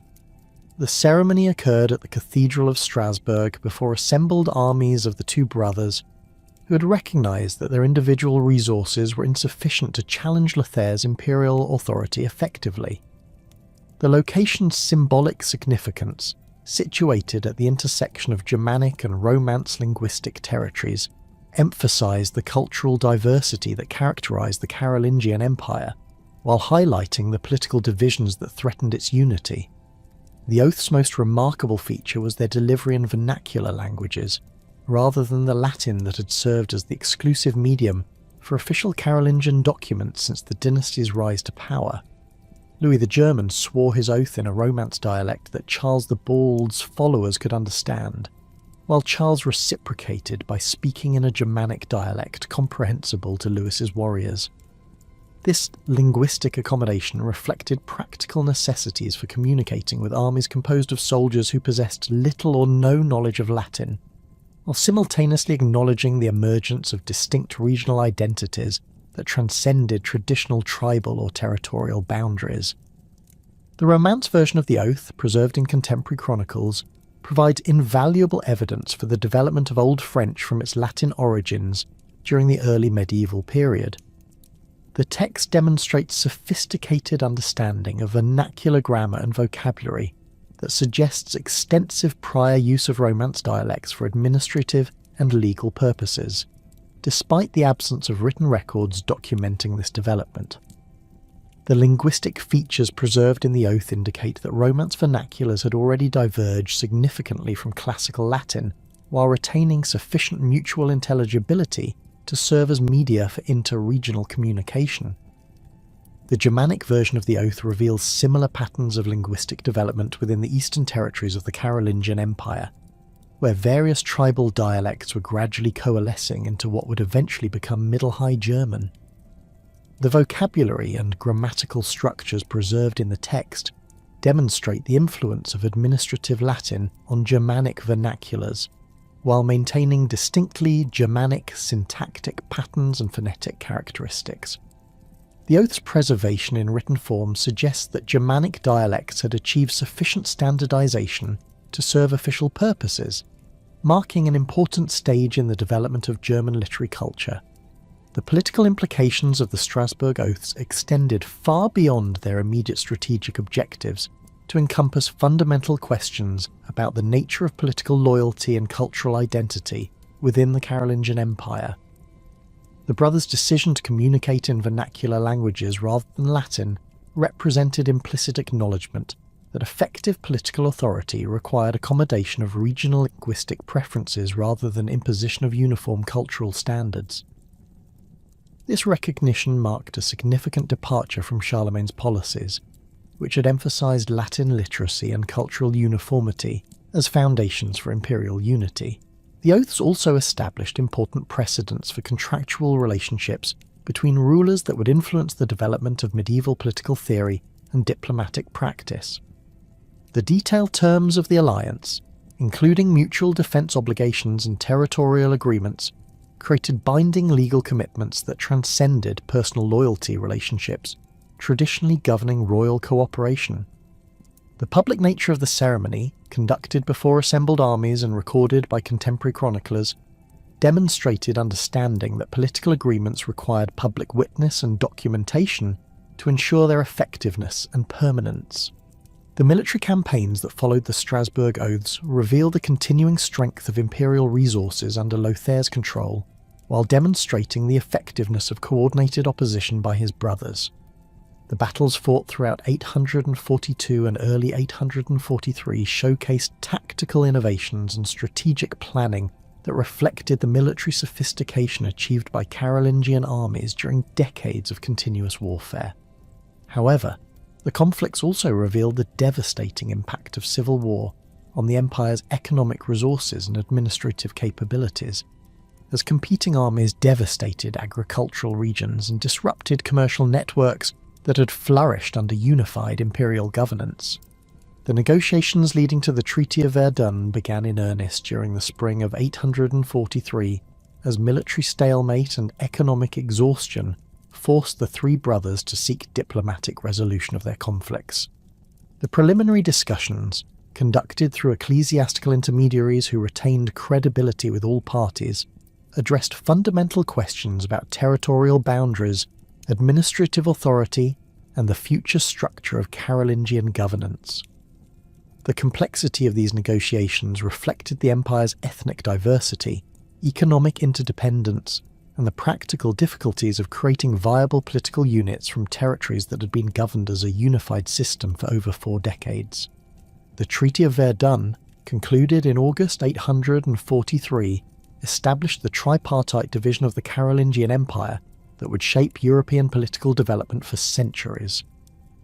The agreement created 3 distinct kingdoms while maintaining theoretical acknowledgement of imperial unity under Lothaire's continued use of the imperial title.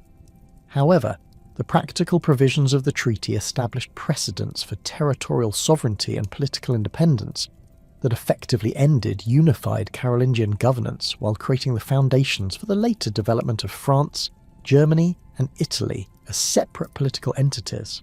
Charles the Bald received West Francia, encompassing the territories west of the Scheldt, Meuse, Saône and Rhône rivers, including the crucial regions of Neustria, Burgundy and Aquitaine that formed the core of what would eventually become the Kingdom of France. This Western Kingdom possessed significant economic advantages, including fertile agricultural lands, important commercial centres, and relatively secure borders that facilitated internal development while minimising external military pressures. The territory's linguistic unity, based on emerging Romance dialects, provided cultural foundations for political cohesion that would prove crucial for long-term stability. Louis the German obtained East Francia, consisting of all territories east of the Rhine along with portions of the Rhineland that provided strategic control over crucial river crossings and commercial routes. This eastern kingdom included the Saxon territories, Bavaria, Alemannia, and the eastern marches that required strong military leadership to defend against Slavic and Magyar incursions. The kingdom's ethnic diversity, encompassing various Germanic tribes with distinct cultural traditions, created challenges for political unification, while providing military resources that would enable successful expansion into Slavic territories during subsequent centuries. Lothair retained the imperial title along with Middle Francia, a geographically awkward territory that stretched from the North Sea to central Italy, including the Low Countries, Lotharingia, Burgundy, Provence, and the Italian peninsula. This Middle Kingdom controlled crucial commercial routes connecting northern and southern Europe while encompassing the traditional centres of Carolingian power, including Aachen and Rome. However, the territory's elongated shape and ethnic diversity created inherent vulnerabilities that would lead to its eventual fragmentation and absorption by neighbouring kingdoms. The implementation of the Treaty of Verdun's territorial divisions immediately revealed the practical impossibilities inherent in the tripartite arrangement, as the three brothers discovered that effective governance required constant negotiation over shared resources, disputed boundaries, and competing claims to ecclesiastical appointments. Charles the Bald's assumption of authority over West Francia brought him face to face with entrenched regional aristocracies who had exploited decades of civil warfare to consolidate their own power bases, while the kingdom's extensive coastline made it particularly vulnerable to the Viking raids that intensified dramatically during the 840s. The young king, barely 20 years old at Verdun, possessed neither his grandfather's military reputation nor the administrative experience necessary to command immediate respect from nobles who remembered when his very existence had triggered imperial civil war. The West Frankish nobility's resistance to centralised royal authority manifested most clearly in their reluctance to provide military service for campaigns beyond their immediate territorial interests. The great magnates, men like Robert the Strong in Neustria, Gerard of Roussillon in Burgundy, and Ranulf thus in Aquitaine, had accumulated vast landed estates during the succession crisis and maintained private armies that rivaled royal forces in size and equipment.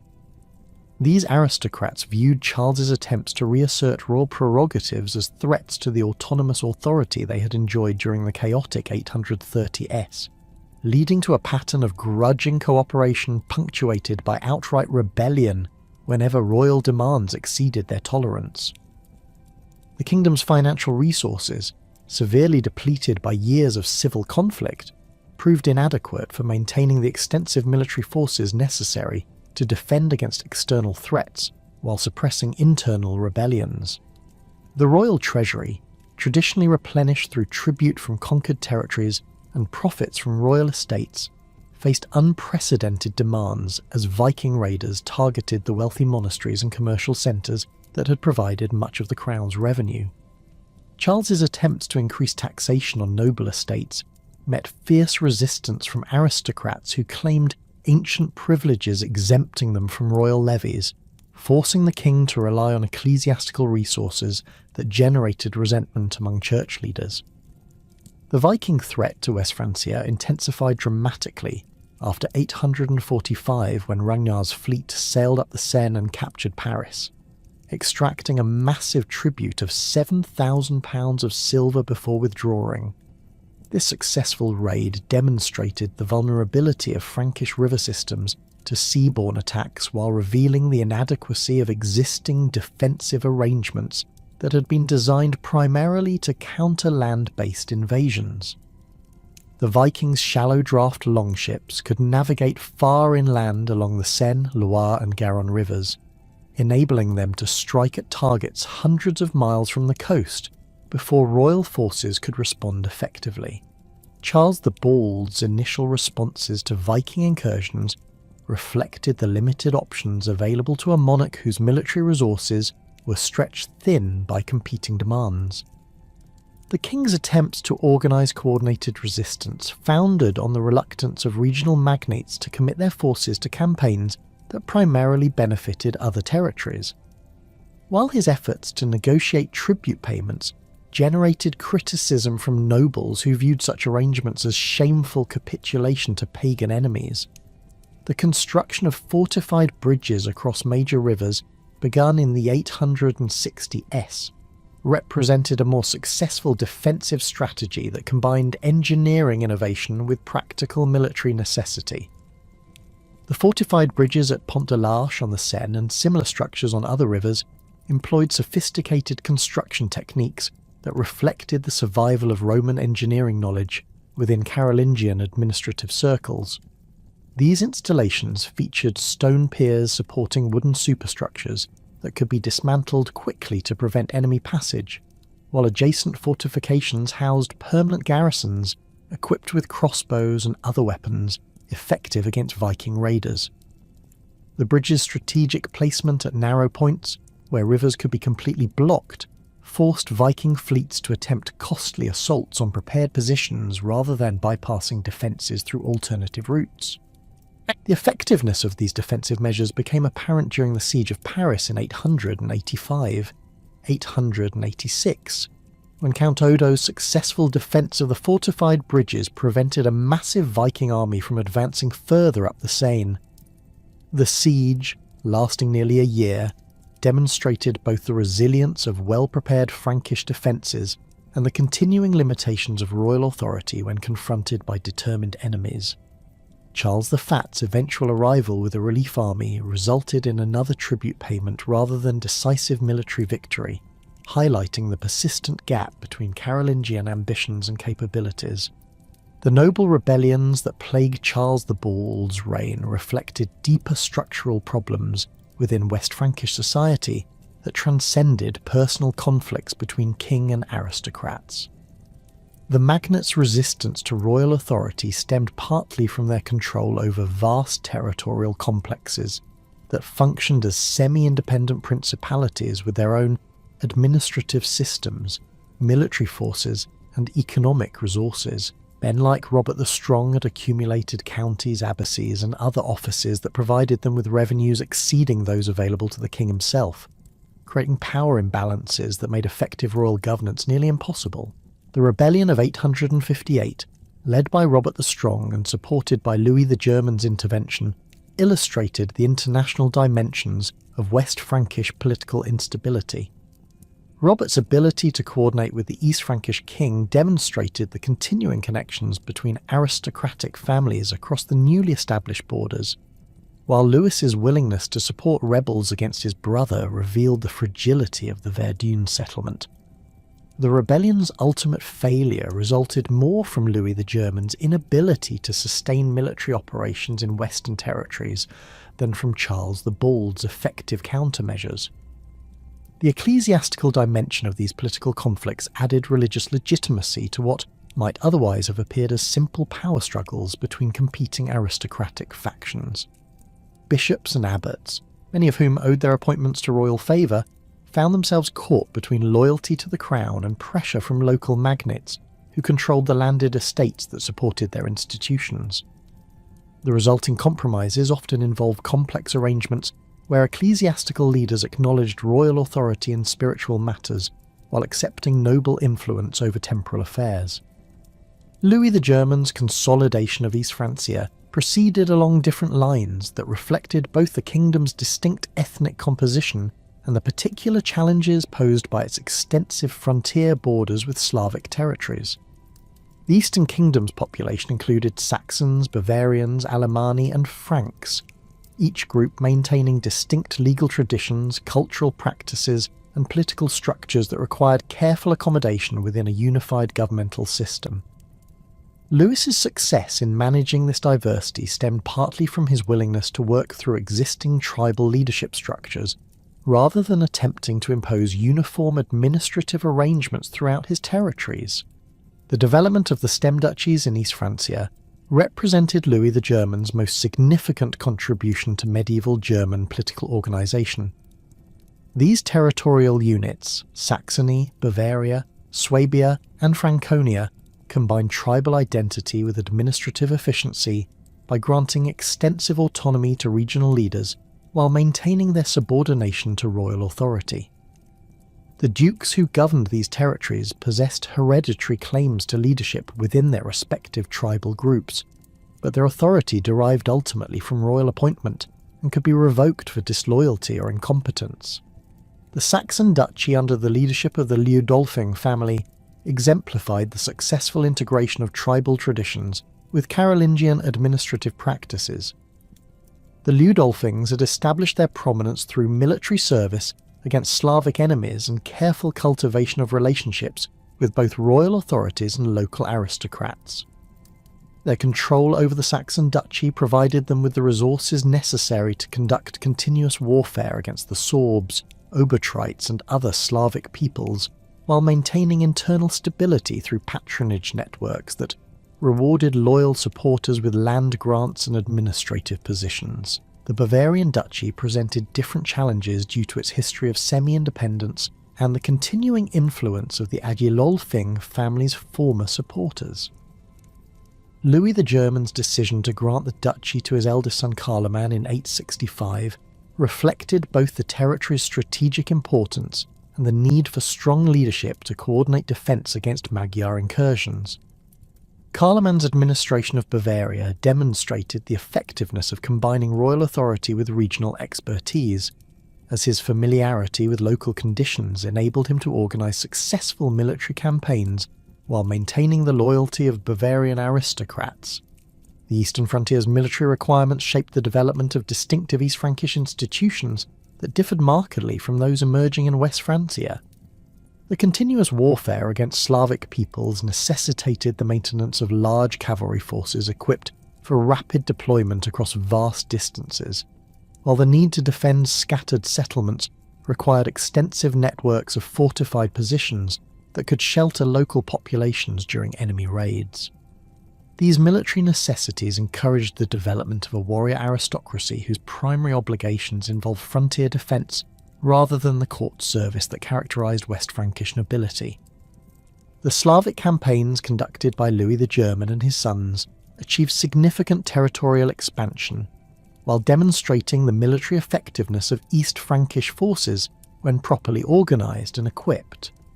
The conquest of Moravia in 864 extended Frankish authority deep into Central Europe, while successful operations against the Sorbs secured the Elbe frontier and opened new territories for German settlement. These victories provided the kingdom with tribute payments, slave labour and agricultural lands that enhanced its economic resources, while establishing East Francia as the dominant power in Central Europe. The ecclesiastical organisation of conquered Slavic territories required careful coordination between military conquest and religious conversion that reflected Louis the German's understanding of the relationship between political control and cultural assimilation. The establishment of new bishoprics at strategic locations provided institutional frameworks for promoting Christian conversion, while creating administrative centres that could coordinate governance of diverse populations. The appointment of German-speaking clergy to these positions ensured loyalty to East Frankish interests, while facilitating communication between royal administrators and local populations. The problematic inheritance of Middle Francia became apparent immediately after Lothair's death in 855, as the kingdom's geographic awkwardness and ethnic diversity made unified governance nearly impossible, while its strategic importance ensured continued interference from neighbouring rulers. Lothair's division of his territories among his three sons created additional complications. as the resulting kingdoms lacked both the resources necessary for independent survival and the geographic coherence required for effective administration. Louis II received Italy along with the imperial title, while Lothair II obtained the northern territories that would become known as Lotharingia, and Charles received Provence and the Rhone Valley. The rapid disintegration of these arrangements began with Charles of Provence's death in 863, which left his territories without clear succession arrangements and created opportunities for intervention by his uncles Charles the Bald and Louis the German. The subsequent partition of Provence between the two surviving Carolingian kingdoms established precedents for the eventual absorption of all Middle Frankish territories by neighbouring powers, while demonstrating the continuing importance of family relationships in determining territorial arrangements. Lothair II's marriage difficulties with Teutberga created a succession crisis that involved papal authority, imperial politics, and regional noble interests in complex negotiations that ultimately weakened royal authority throughout Middle Francia. The king's attempts to divorce his wife in order to marry his concubine Waldreda required ecclesiastical approval that proved impossible to obtain, despite extensive diplomatic efforts and significant financial inducements. The controversy's resolution through papal intervention established important precedents for church involvement in royal marriages, while demonstrating the limitations of royal authority when confronted by determined ecclesiastical opposition. The death of Lothair II in 869 without legitimate male heirs precipitated the final partition of Middle Francia through the Treaty of Meersen, which divided Lotharingia between Charles the Bald and Louis the German according to linguistic and cultural criteria that reflected emerging national identities. The western portions, where Romance dialects predominated, joined West Francia, while the eastern territories with Germanic populations became part of East Francia. This arrangement, while logical from cultural and administrative perspectives, created strategic vulnerabilities that would influence European political development for centuries. The gradual weakening of imperial authority throughout the later 9th century reflected both the practical impossibility of governing the vast Carolingian territories from a single centre and the emergence of regional power structures that no longer required royal legitimation for effective governance. The multiplication of royal titles as various Carolingian branches claimed authority over different territories created confusion about legitimate succession, while encouraging local magnates to choose sides based on immediate political advantage rather than dynastic loyalty. The result was a progressive fragmentation of political authority that transformed the unified empire created by Charlemagne into a collection of competing kingdoms and principalities. The rise of regional power centres accelerated as local magnates accumulated offices, territories and resources that enabled them to function as independent rulers within their respective spheres of influence. In West Francia, families like the Robertians built territorial complexes that spanned multiple counties and duchies, while their control over strategic fortifications and river crossings gave them influence over commercial networks that generated substantial revenues. Similar developments occurred throughout the former Carolingian territories as ambitious aristocrats exploited royal weakness to establish hereditary control over previously temporary administrative positions. The Viking settlement of Normandy in 911 represented the most dramatic example of this political fragmentation, as Charles the Simple's grant of territorial authority to Rollo acknowledged the reality of Scandinavian control over the lower Seine Valley, while attempting to convert Viking raiders into defenders of Frankish interests. This arrangement established precedents for the legitimation of conquest through royal recognition that would influence medieval political development throughout Europe, while demonstrating the extent to which traditional concepts of royal authority had been modified by practical necessities. The transformation of Viking activity from sporadic raiding to systematic conquest and settlement fundamentally altered the political landscape of Western Europe during the second half of the 9th century, as Scandinavian warriors exploited Carolingian weakness to establish permanent footholds throughout Francia, England, and Ireland. The great army that landed in East Anglia in 865 represented a qualitatively different threat from earlier Viking expeditions, consisting not of seasonal raiders seeking quick profits, but of professional warriors intent on territorial conquest and political domination. This force, numbering several thousand men under the leadership of Ivar the Boneless, Halfdan Ragnarsson, and Ubba, possessed the organisational sophistication and logistical capabilities necessary to sustain multi-year campaigns across vast distances while adapting their tactics to local conditions and defensive arrangements. The Vikings' military effectiveness derived from their combination of superior mobility, tactical flexibility, and ruthless exploitation of Frankish political divisions that prevented coordinated resistance to their incursions. Their shallow draft longships could navigate rivers inaccessible to traditional Frankish vessels, enabling rapid deployment of forces far inland while maintaining secure lines of communication and retreat to coastal bases. The ships themselves, constructed with overlapping planks and flexible joints that could withstand the stresses of river navigation and beach landings, represented technological innovations that gave Scandinavian forces decisive advantages over opponents constrained by conventional military thinking. Viking warriors employed weapons and armour that reflected centuries of metalworking expertise, developed in Scandinavia's iron-rich regions, where skilled smiths had perfected techniques for creating superior steel implements that maintained sharp edges and structural integrity under combat conditions. The typical Viking warrior carried a double-edged sword with pattern-welded blade, round wooden shield reinforced with iron boss and rim, and throwing spears designed for both close combat and ranged attacks. Wealthy leaders wore mail shirts imported from Frankish territories or captured during successful raids, while their followers relied on leather armour reinforced with metal studs that provided protection against slashing weapons, while maintaining mobility essential for their preferred fighting style.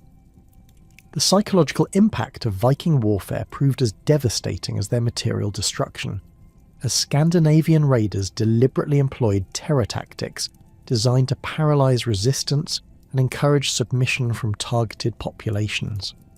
Contemporary chronicles describe Viking practices of ritual execution, torture of prisoners, and deliberate desecration of religious sites that violated fundamental Christian concepts of warfare while demonstrating contempt for the religious foundations of Carolingian civilization. The Vikings' reputation for savagery, while often exaggerated by Christian chroniclers, reflected genuine cultural differences in approaches to violence and conquest that made accommodation between Scandinavian and Frankish societies extremely difficult. The Siege of Paris from November 885 to October 886 represented the culmination of Viking military capabilities and the nadir of Carolingian defensive effectiveness, as a massive Scandinavian army under Siegfried's leadership demonstrated their ability to conduct sophisticated siege operations against major urban centres while maintaining cohesion during extended campaigns.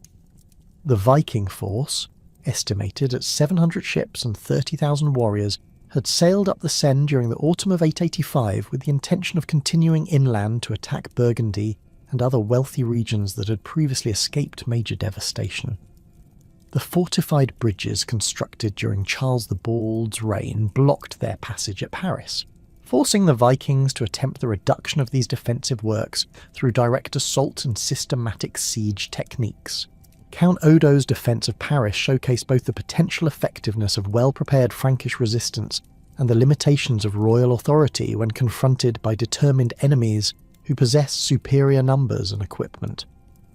Odo, a member of the powerful Robertian family that controlled extensive territories in Neustria, commanded a garrison of approximately 200 professional warriors supplemented by urban militia and clerical defenders who understood that the city's fall would expose the entire Seine Valley to Viking devastation. The defenders' preparations included stockpiling of food supplies, repair of fortifications, and coordination with neighbouring strongholds that could provide mutual support during the anticipated siege. The initial Viking assault on the fortified bridges employed massive siege engines, constructed from local timber under the direction of experienced engineers who understood the principles of leverage and counterweight systems necessary for breaching stone fortifications. The attackers built enormous catapults, capable of hurling stones weighing several hundred pounds against the bridge towers, while mobile wooden shelters protected crews operating battering rams, designed to destroy the masonry foundations that supported the defensive structures. These engineering works demonstrated the Vikings' adaptation of continental siege techniques learned during previous campaigns, contradicting contemporary Christian assumptions about Scandinavian military primitiveness. The defenders' response to these attacks revealed the sophisticated defensive innovations that had developed within Carolingian military circles during decades of Viking pressure. Odo's forces employed Greek fire, crossbows, and coordinated sally tactics that maximised their advantages in defensive terrain, while minimising their numerical disadvantages against Viking assault forces. The garrison's use of incendiary weapons proved particularly effective against Viking siege engines, as the wooden construction of catapults and shelters made them vulnerable to fire arrows and combustible liquids that could be deployed from the safety of stone fortifications. The siege's duration through the harsh winter of 885-886 tested both sides' logistical capabilities and organisational cohesion under conditions of extreme hardship that claimed hundreds of casualties from disease, exposure, and malnutrition. The Vikings' ability to maintain their army's effectiveness during months of static warfare demonstrated remarkable administrative sophistication as their leaders organised foraging expeditions, managed food distribution, and maintained discipline among warriors accustomed to mobile campaigns and immediate rewards.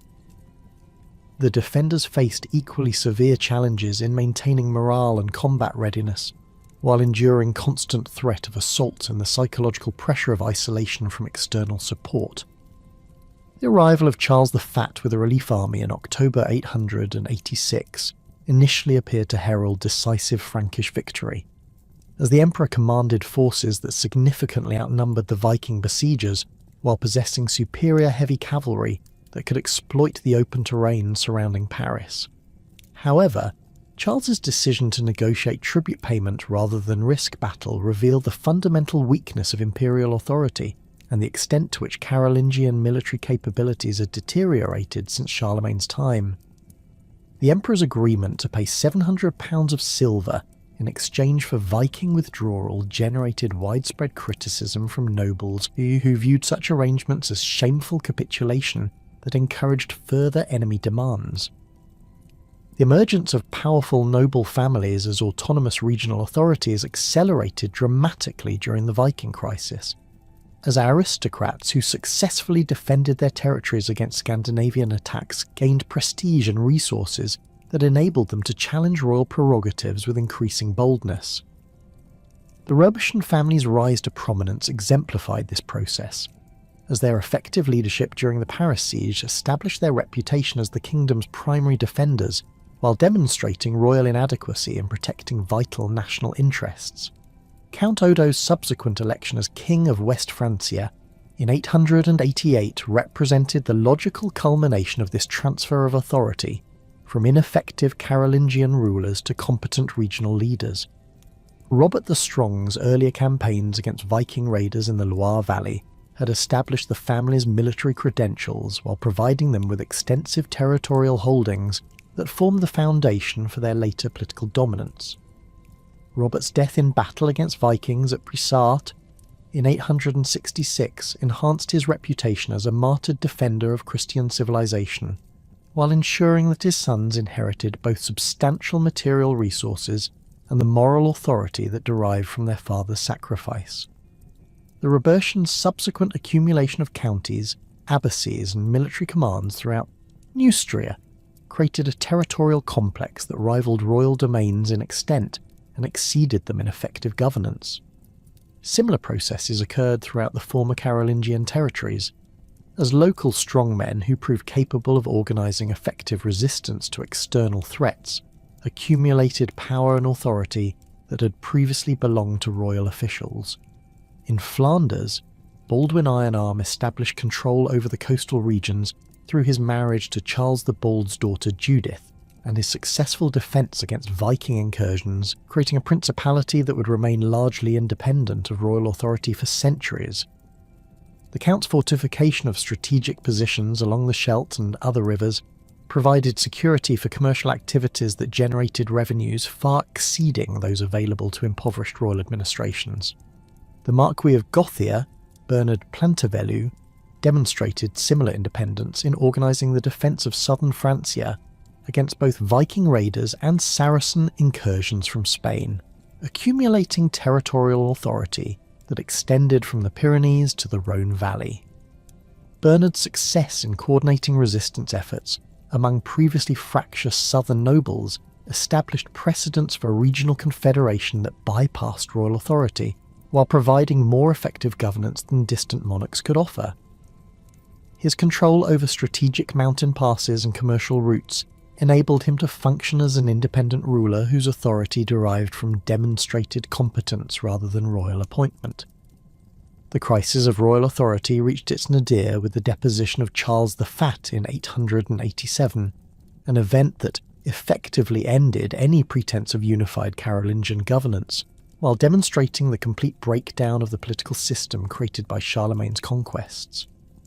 Charles's accumulation of multiple royal titles through inheritance and election had briefly reunited most of the former Carolingian territories under single authority, creating hopes for restored imperial unity and effective resistance to external threats. However, the emperor's obvious incompetence, demonstrated most clearly during the Paris siege negotiations, convinced regional elites that continued Carolingian rule threatened their survival and prosperity. The assembly at Triber in November 887 that formally deposed Charles the Fat represented a coordinated effort by East Frankish magnates to replace ineffective royal leadership with more competent alternatives who could address the kingdom's military and administrative challenges. The nobles' selection of Arnulf of Carinthia, Charles's illegitimate nephew, as their new king reflected both the continuing importance of Carolingian bloodlines for legitimacy and their determination to choose rulers based on demonstrated capability rather than strict hereditary succession. Arnulf's reputation as a successful military commander in campaigns against Slavic enemies provided the credentials necessary for acceptance by aristocrats who prioritised effective leadership over legal niceties. The simultaneous fragmentation of West Francia following Charles the Fat's deposition revealed the extent to which regional identities and interests had superseded loyalty to central authority during decades of ineffective royal governance. The election of Odo as king by the Western nobles represented their recognition that Robertian leadership offered better prospects for defence against Viking threats than continued adherence to Carolingian traditions that had proven inadequate for contemporary challenges. However, the competing claims of Charles the Simple, representing the legitimate Carolingian line, created succession disputes that further weakened royal authority while encouraging noble autonomy. The economic disruption caused by constant warfare and Viking depredations fundamentally altered the commercial networks that had sustained Carolingian prosperity during the 8th and early 9th centuries, as traders and craftsmen abandoned routes that had become too dangerous for profitable operation.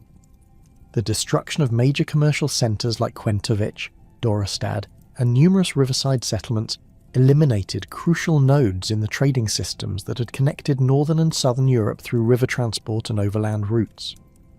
The resulting economic fragmentation forced local communities to become increasingly self-sufficient while reducing the surplus wealth that had supported royal administration and cultural activities. Urban decline accelerated as merchants and artisans fled to more secure rural locations or emigrated to regions beyond Viking reach, leaving once prosperous cities with drastically reduced populations and economic activities. The abandonment of specialised crafts and commercial services that had characterised Carolingian urban centres forced communities to revert to simpler economic arrangements based primarily on agricultural production and local exchange. This devolution had profound implications for technological development, cultural transmission, and administrative sophistication that would influence European development for generations. The transformation of trade networks reflected both the immediate impact of Viking disruption and longer-term adaptations to changed security conditions that favoured different commercial strategies and routes. Merchants who continued operating during this period increasingly relied on overland routes that avoided vulnerable river systems, while the development of fortified market towns provided secure locations for commercial activities that could withstand periodic raids.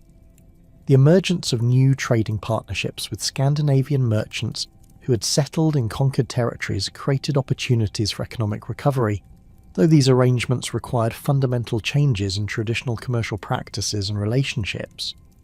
The fragmentation of monetary systems accompanied commercial disruption as regional authorities began issuing their own coinage to serve local needs, while royal mints ceased functioning effectively due to lack of silver supplies and administrative breakdown.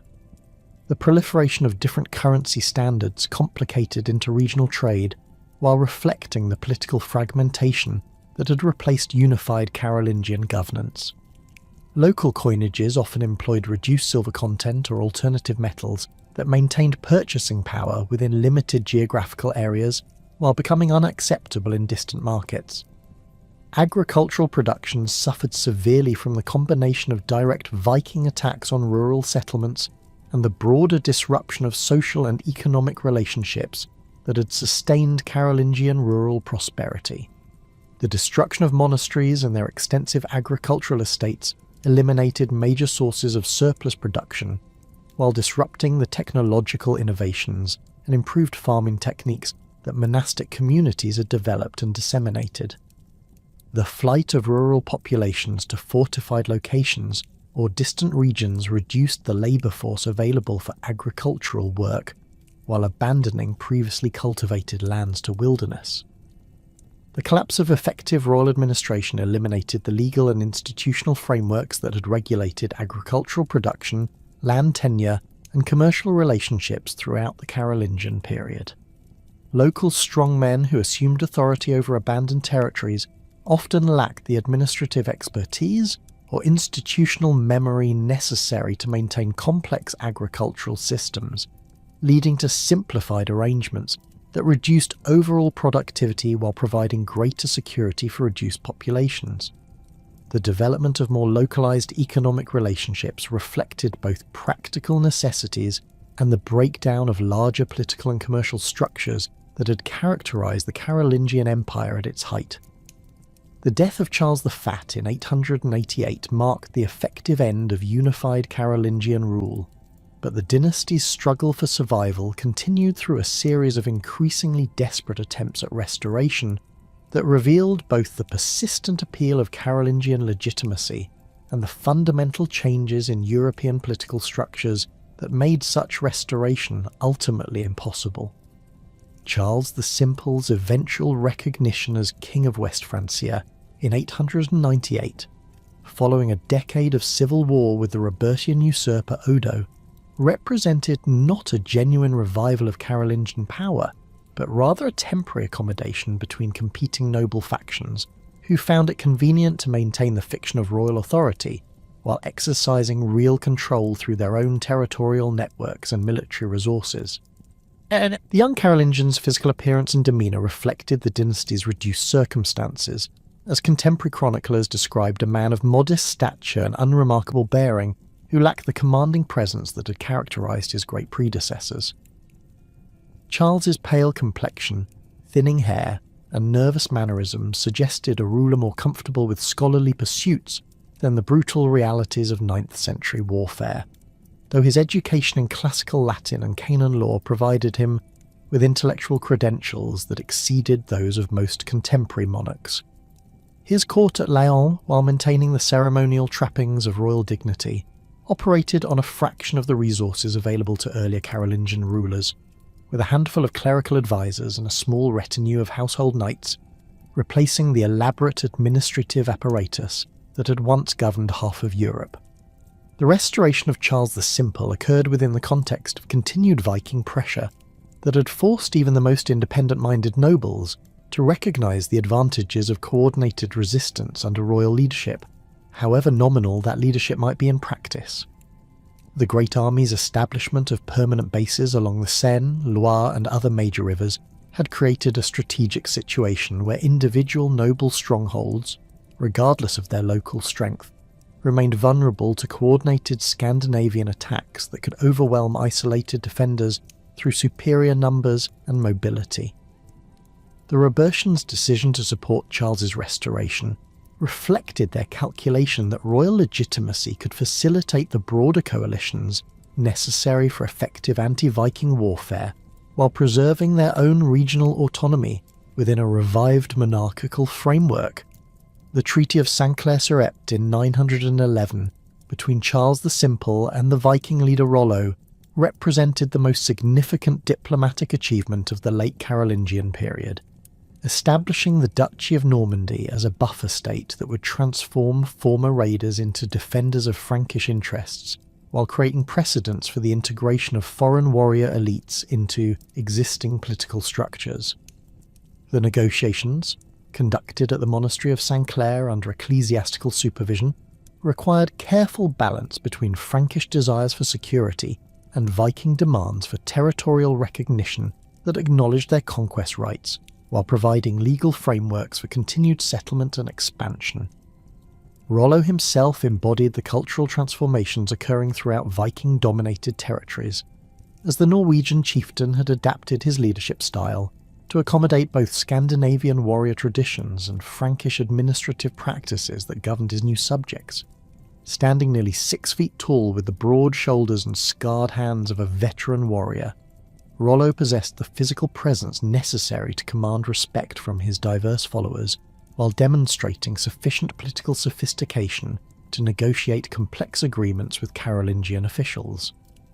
His conversion to Christianity, symbolised by his baptism at Rouen Cathedral in 912, represented more than mere political convenience, as the ceremony established religious foundations for Norman identity that would influence European development for centuries. The territorial arrangements established by the Saint-Clair-sur-Epte Treaty granted Rollo authority over the lower Seine Valley and adjacent coastal regions, encompassing approximately 10,000 square miles of fertile agricultural land and strategic commercial centres that provided the economic foundation for Norman power. The duchy's boundaries, defined by natural features including rivers and forest margins, created defensible frontiers that could be fortified against external threats while facilitating internal communication and administration.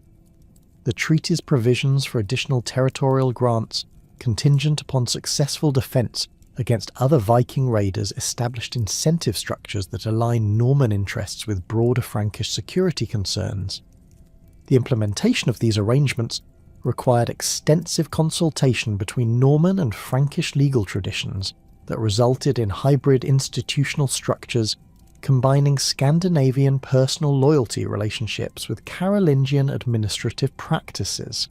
Rollo's establishment of a ducal court at Rouen incorporated both Viking assemblies, where warriors could voice opinions on military matters, and Frankish chancery procedures that produced written records of legal decisions and territorial grants.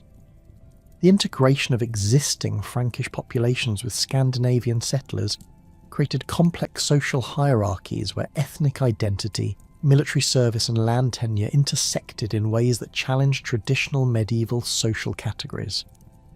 The Norman military organisation that emerged from this cultural synthesis proved remarkably effective in subsequent conflicts, combining Viking tactical flexibility with Frankish heavy cavalry techniques that maximised the advantages of both military traditions.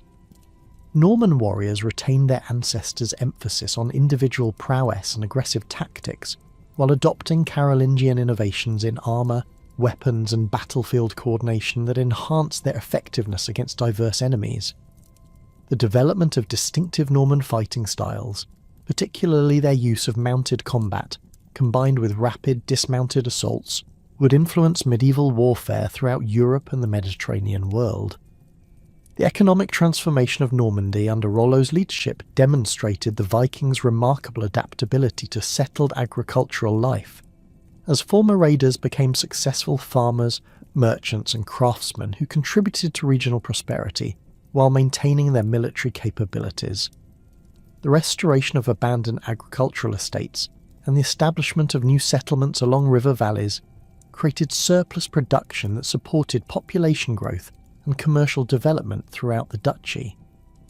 Norman merchants quickly established trading networks that connected Scandinavian markets with Frankish commercial centres, generating revenues that enabled continued military expansion and territorial consolidation.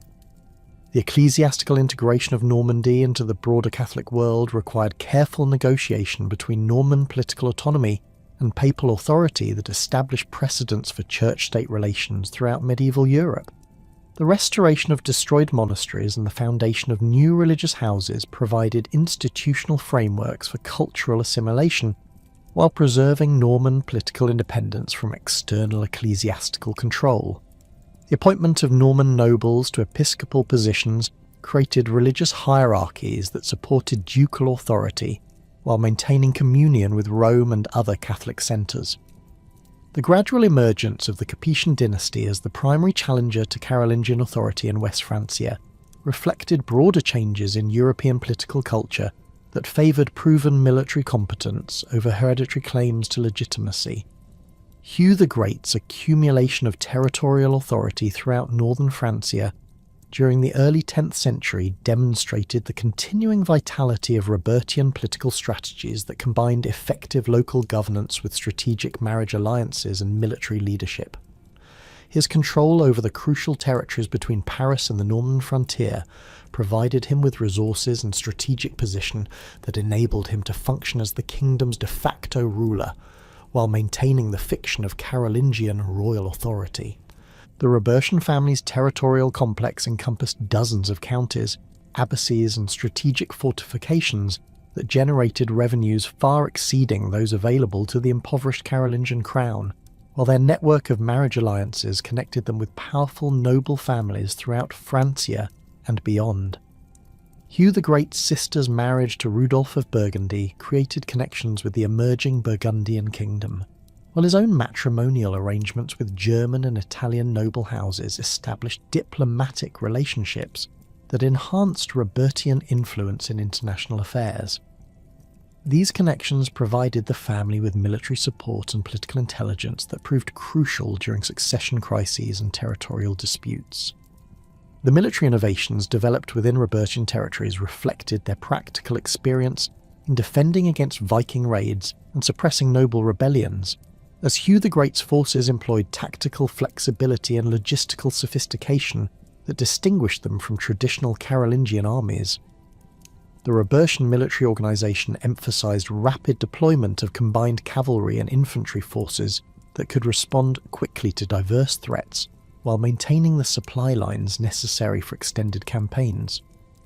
Their use of fortified bases and coordinated operations across multiple fronts demonstrated strategic thinking that surpassed contemporary military practice throughout most of Europe. The death of Louis IV in 954 precipitated a succession crisis that revealed a complete transformation of political relationships within West Francia, as the young Lothairs' minority created opportunities for noble intervention that effectively ended any pretense of independent royal authority. Hugh the Great's assumption of regency responsibilities demonstrated Robertian dominance, while establishing precedents for noble control over royal administration that would characterise the final decades of Carolingian rule. The regency's success in maintaining territorial integrity and defending against external threats contrasted sharply with earlier periods of Carolingian weakness, highlighting the advantages of competent leadership over hereditary legitimacy. The simultaneous extinction of the Carolingian line in East Francia in 911 with the death of Louis the Child created fundamentally different political dynamics that would reshape Central European development for centuries. The East Frankish nobles' rejection of Carolingian succession claims and their election of Conrad I of Franconia represented a decisive break with dynastic tradition that established precedents for elective monarchy based on demonstrated competence rather than hereditary rights. Conrad's modest background as a regional duke contrasted sharply with the imperial pretensions of his Carolingian predecessors, while his election reflected the nobility's preference for manageable leadership that would respect regional autonomy while providing coordination for common defence. The challenges facing Conrad III's reign revealed the fundamental transformation of East Frankish political structures during decades of civil war and external pressure.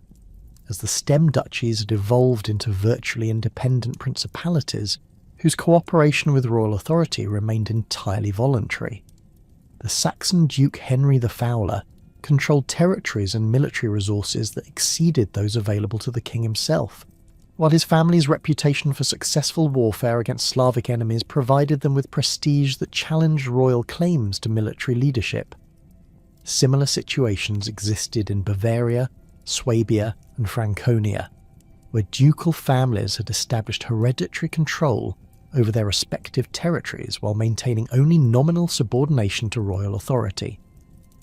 Conrad's attempts to reassert royal prerogatives through military action against recalcitrant dukes had demonstrated both his understanding of the challenges facing central authority and the limitations of royal resources when confronted by determined regional opposition. The king's campaigns against Saxon independence achieved temporary tactical successes, but ultimately failed to establish lasting royal control over Henry the Fowler's territories, while similar efforts in Bavaria and Swabia generated resentment without producing meaningful changes in the balance of power between royal and ducal authorities. These failures convinced Conrad that effective governance required accommodation with regional leaders rather than futile attempts to restore centralised control. The dying king's recommendation that the nobles elect Henry the Fowler as his successor represented a remarkable act of political wisdom that acknowledged the realities of contemporary power distribution while preserving institutional continuity through peaceful transition of authority.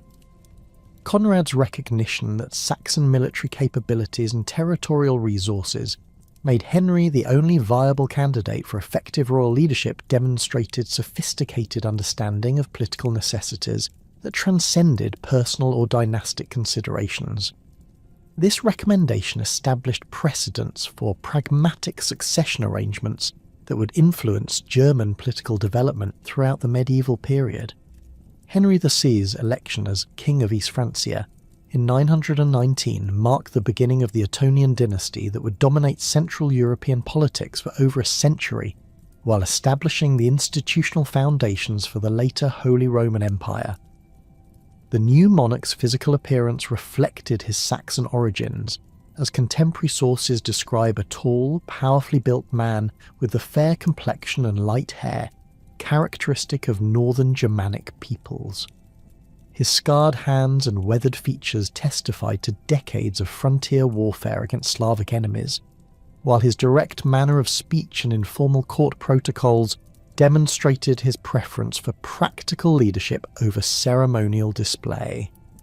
The Saxon king's approach to governance reflected both his tribal background and his sophisticated understanding of the political realities that had destroyed Carolingian unity, as he consistently prioritized effective administration over theoretical claims to authority. Henry's decision to rule through existing ducal structures, rather than attempting to impose centralized control, demonstrated his recognition that successful monarchy required cooperation from regional elites who possessed independent sources of power and legitimacy. This pragmatic approach enabled him to achieve remarkable success in coordinating resistance to external threats while maintaining internal stability that had eluded his predecessors. The Hungarian threat that intensified during Henry's early reign posed challenges that exceeded those faced by any contemporary European ruler, as Magyar raiders employed superior mobility and tactical sophistication that rendered traditional defensive strategies ineffective. The Hungarian forces, consisting primarily of mounted archers equipped with composite bows and curved sabres, could cover vast distances with remarkable speed, while avoiding pitched battles that might expose them to Germanic heavy cavalry. Their preferred tactics involved sudden raids on isolated settlements, followed by rapid withdrawal to fortified camps where pursuing enemies could be ambushed and destroyed through coordinated archery attacks. Henry's response to this threat demonstrated the military innovations that would characterise Ottonian warfare for generations, as he developed new tactical arrangements that combined Saxon infantry discipline with improved cavalry techniques adapted from Hungarian examples. The king's establishment of fortified towns throughout his territories provided secure bases for defensive operations, while creating obstacles that forced Hungarian raiders to accept battle on terms favourable to German forces. These fortifications, constructed with stone walls and defensive towers, housed permanent garrisons equipped with crossbows and other weapons effective against mounted enemies. The decisive victory at Riad in 933 showcased the effectiveness of Henry's military reforms, while demonstrating the psychological impact of successful resistance against previously invincible enemies. The battle occurred when a large Hungarian army, returning from raids in Thuringia with extensive booty and captives, encountered Henry's forces in a carefully prepared defensive position that maximised German advantages while negating Hungarian mobility. The Saxon infantry, arranged in dense formations protected by wooden stakes and crossbow fire, absorbed the initial Hungarian assault before launching coordinated counterattacks that shattered the enemy formation and enabled devastating cavalry pursuits. The victory's aftermath revealed Henry's sophisticated understanding of the relationship between military success and political authority, as he used his triumph to enhance royal prestige while strengthening the institutional foundations of Saxon monarchy. The king's distribution of Hungarian treasure among his followers created loyalty bonds that transcended traditional tribal relationships, while his establishment of new military colonies in conquered territories provided permanent bases for future expansion. The integration of captured Hungarian equipment and tactics into German military practice demonstrated the adaptability that would characterise Ottonian forces throughout their period of dominance. The reign of Otto I, beginning with his coronation in 936, represented the culmination of Saxon political development and the emergence of a new imperial ideology that combined Germanic kingship traditions with revived Roman imperial concepts. The elaborate coronation ceremony at Aachen, conducted in Charlemagne's palace chapel before assembled dukes and ecclesiastical dignitaries, symbolically connected Ottonian rule with Carolingian precedents while establishing distinctly Saxon characteristics that reflected contemporary political realities. Otto's physical presence, inherited from his father but enhanced by royal regalia and ceremonial protocols, commanded immediate respect from nobles accustomed to evaluating rulers based on personal qualities rather than hereditary claims. The new king's early reign witnessed systematic efforts to strengthen royal authority through strategic appointments and territorial reorganisation that built upon Henry's achievements while addressing remaining challenges to central control. Otto's appointment of family members to crucial ducal positions represented a calculated attempt to ensure loyalty while maintaining the federal structure that had proven effective under his father's leadership. His brother Henry received Bavaria, while other relatives obtained positions that provided them with substantial resources while binding them to royal interests through personal and familial obligations.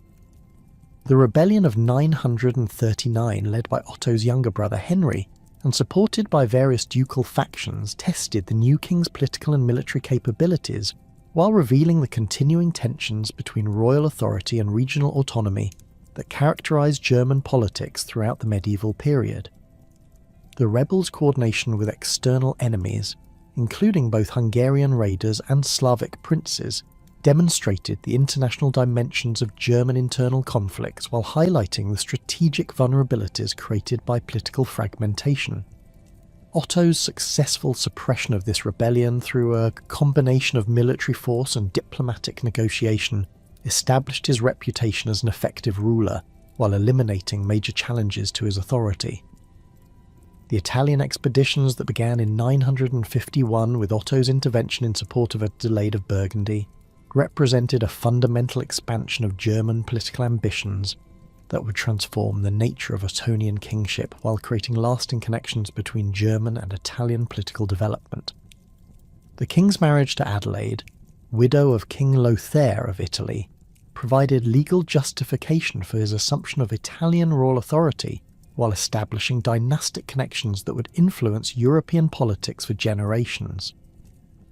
Otto's coronation as King of Italy at Pavia symbolised the revival of Carolingian imperial ambitions while demonstrating German military superiority over contemporary Italian political arrangements.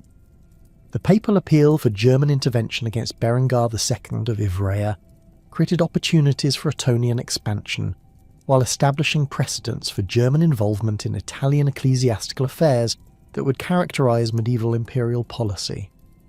Pope John XIV's correspondence with Otto revealed the papacy's recognition that only German military power could provide effective protection against Italian enemies, while the king's response demonstrated his understanding of the religious legitimacy that papal support could provide for his expanding authority. The resulting alliance between German monarchy and papal authority created institutional frameworks that would survive for centuries despite periodic conflicts over specific policies and appointments. The imperial coronation of Otto in 962 by Pope John XIV represented the revival of Western imperial dignity after nearly 4 decades of vacancy, while establishing the Holy Roman Empire as a distinct political entity that combined German royal authority with Italian territorial control and papal religious sanction. The ceremony at St. Peter's Basilica deliberately evoked Charlemagne's coronation while incorporating distinctly Ottonian elements that reflected contemporary political realities and religious developments. Otto's assumption of the imperial title created legal and symbolic foundations for German claims to universal Christian leadership while establishing institutional continuity with Carolingian precedents. The complex relationship between imperial authority and papal independence that emerged from this arrangement created tensions that would influence European political development throughout the medieval period, as both parties sought to maximise their respective advantages while maintaining the cooperation necessary for mutual survival. Otto's subsequent conflicts with John XII over temporal authority in Rome revealed the inherent contradictions between imperial claims to universal jurisdiction and papal assertions of spiritual supremacy, while establishing patterns of negotiation and conflict that would characterise church-state relations for centuries.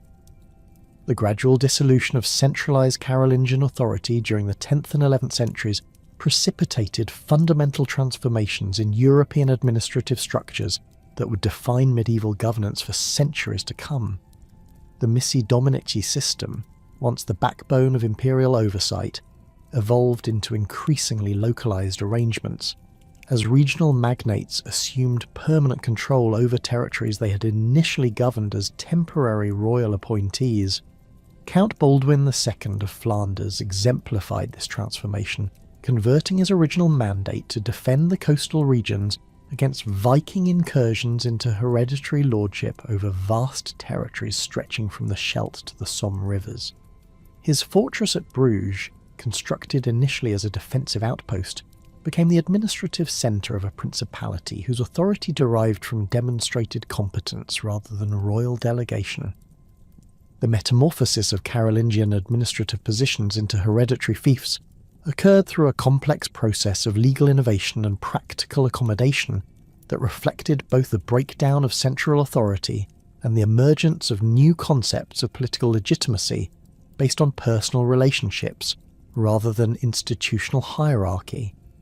The Count's original obligation to provide military service in exchange for temporary land grants gradually transformed into permanent tenure arrangements where noble families retained control over territories across multiple generations while maintaining nominal acknowledgement of royal supremacy. This evolution required extensive legal justification that drew upon both Germanic traditions of personal loyalty and Roman concepts of property rights to create hybrid institutional structures that served contemporary political needs. The development of vassalage as the fundamental organising principle of medieval political relationships emerged from these practical arrangements as ambitious nobles sought to formalise their authority over subordinate warriors and administrators who controlled smaller territorial units within their expanding domains. The ceremonial aspects of homage and fealty that characterise mature feudal relationships developed gradually from simple oaths of military service into elaborate rituals that defined mutual obligations between lords and vassals with increasing precision and complexity. The ceremony typically occurred in the Lord's Great Hall before assembled witnesses, where the prospective vassal knelt with bare head and placed his hands between those of his lord while swearing oaths of loyalty and service that created binding legal relationships enforceable through established judicial procedures. The physical symbolism embedded in these ceremonies reflected deep-seated cultural values regarding honour, loyalty and social hierarchy that had evolved from Germanic warrior traditions while incorporating Christian concepts of sacred obligation that invested feudal relationships with religious significance. The vassal's act of kneeling demonstrated his voluntary submission to superior authority, while the lord's acceptance of his hands symbolised the protective relationship that formed the foundation of feudal governance. The exchange of symbolic objects, typically a sword, banner or piece of earth, represented the transfer of specific rights and obligations that define the terms of their relationship, while creating tangible evidence of the agreement that could be referenced in future disputes. The territorial basis of these relationships required sophisticated legal frameworks that could accommodate the complex overlapping jurisdictions and competing claims that characterized feudal landholding arrangements.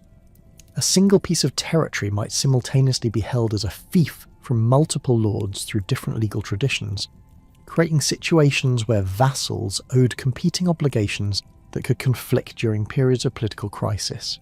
The development of liege homage as a superior form of feudal relationship attempted to resolve these conflicts by establishing hierarchies of obligation that prioritized service to one lord above all others, though the practical implementation of these arrangements often proved problematic when theoretical loyalties conflicted with immediate political necessities. The economic foundations of feudal relationships reflected the transformation of Carolingian land grants from temporary administrative arrangements into permanent sources of income that enabled noble families to maintain their military and political obligations across multiple generations. The typical fief encompassed agricultural estates worked by peasant tenants, whose labour provided the surplus production necessary to support mounted warriors and their equipment, while also generating revenues that could fund castle construction, military campaigns, and the elaborate household establishments that demonstrated noble status. The manor house that served as the administrative centre of these estates evolved from simple fortified residences into complex architectural arrangements that combined defensive capabilities with the ceremonial spaces necessary for conducting feudal business and maintaining social relationships. The agricultural techniques employed on feudal estates reflected both the preservation of Carolingian innovations and new developments that emerged from the practical necessities of supporting military households in an increasingly fragmented political environment. The three-field system of crop rotation, originally promoted through Carolingian capitularies, continued to provide the foundation for agricultural productivity, while new technologies including improved ploughs, water mills and horse harnesses increased the efficiency of rural production.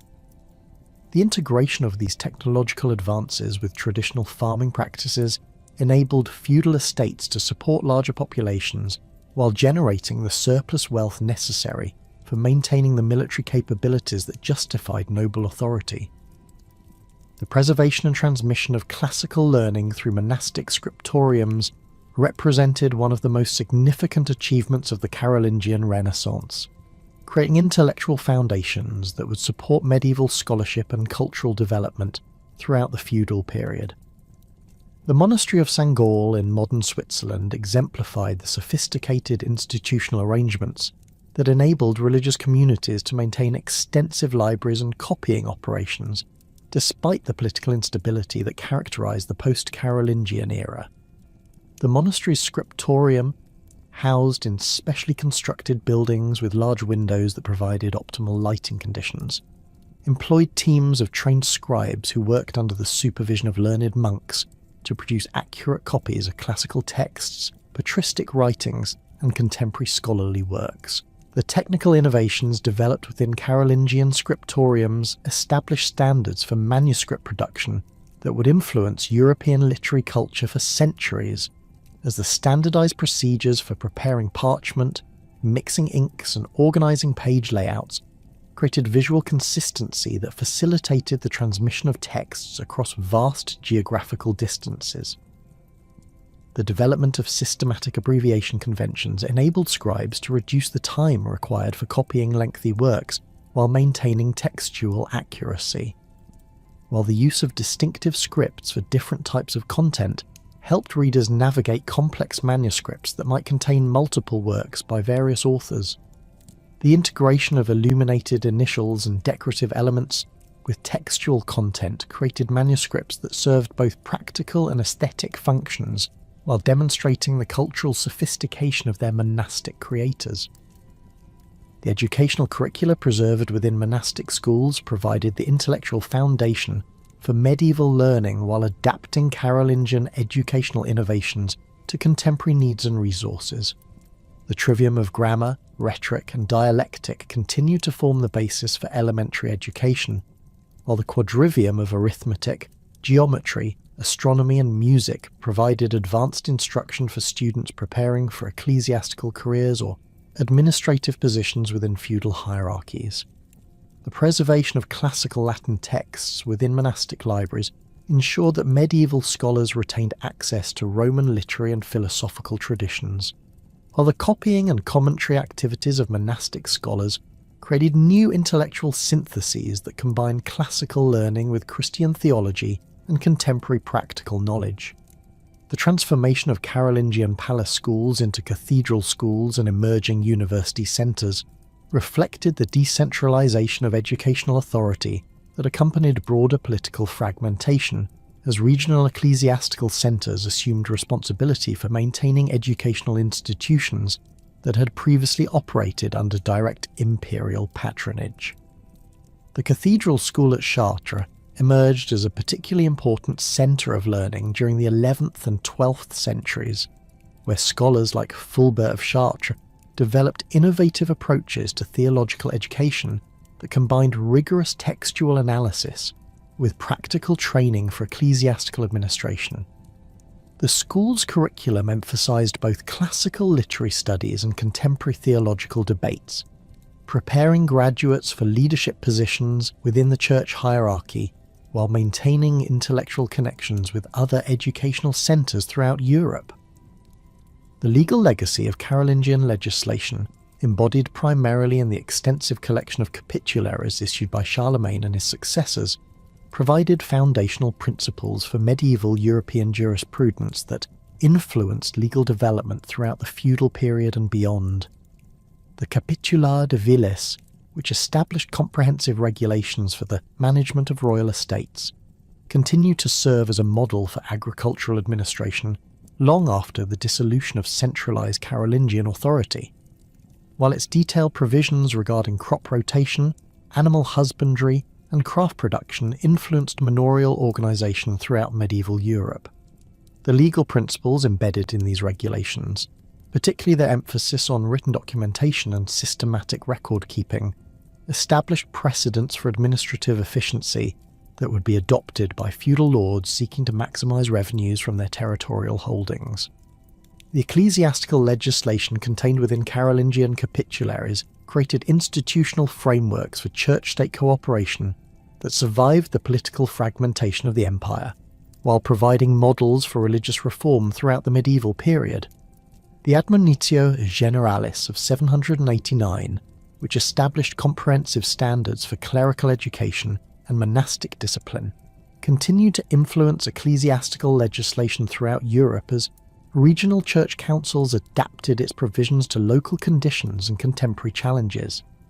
The Capitulary's emphasis on uniform liturgical practices and standardized religious observances created foundations for Catholic unity that transcended political boundaries while providing mechanisms for cultural transmission that preserve Christian traditions despite periodic political upheavals. The judicial procedures established through Carolingian legislation influenced the development of medieval legal systems by providing models for court organisation, evidence evaluation, and dispute resolution that could be adapted to feudal political structures.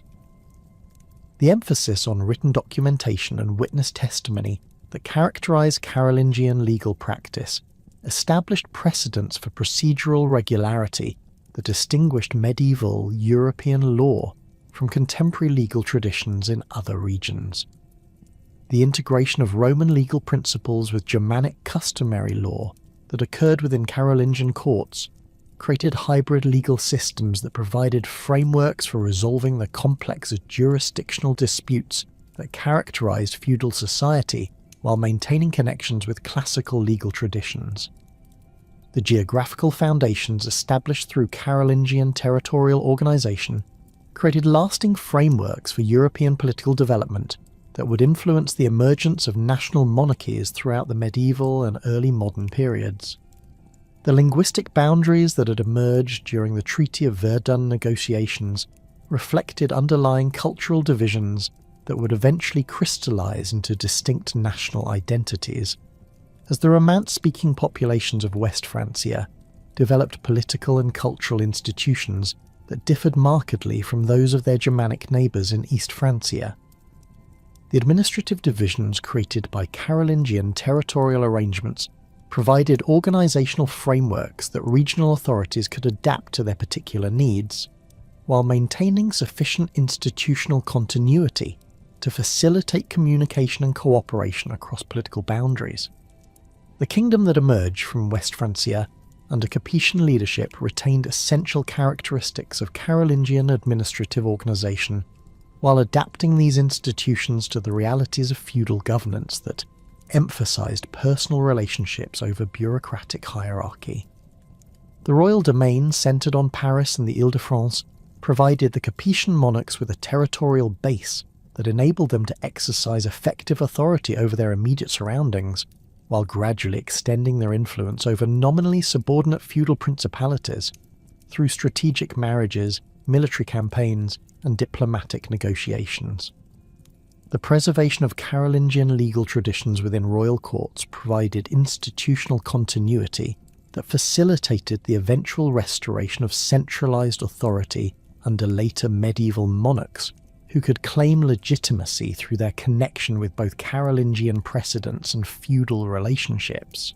The eastern territories that had formed the core of East Francia evolved into the Holy Roman Empire under Ottonian leadership, preserving Carolingian imperial ideology while adapting these concepts to the realities of German political organisation based on tribal duchies and regional autonomy. The Saxon emperor's success in reviving imperial authority reflected their ability to combine effective military leadership with sophisticated understanding of the federal arrangements that had emerged from Carolingian territorial fragmentation. The preservation of Carolingian administrative procedures within imperial chanceries ensured institutional continuity that enabled the Holy Roman Empire to function as an effective political organisation despite the challenges posed by its vast territorial extent and ethnic diversity. The Italian peninsula's political development reflected the complex interaction between Carolingian legal traditions, Byzantine administrative practices, and emerging municipal institutions that would eventually create the distinctive city-state system that characterized medieval Italian politics.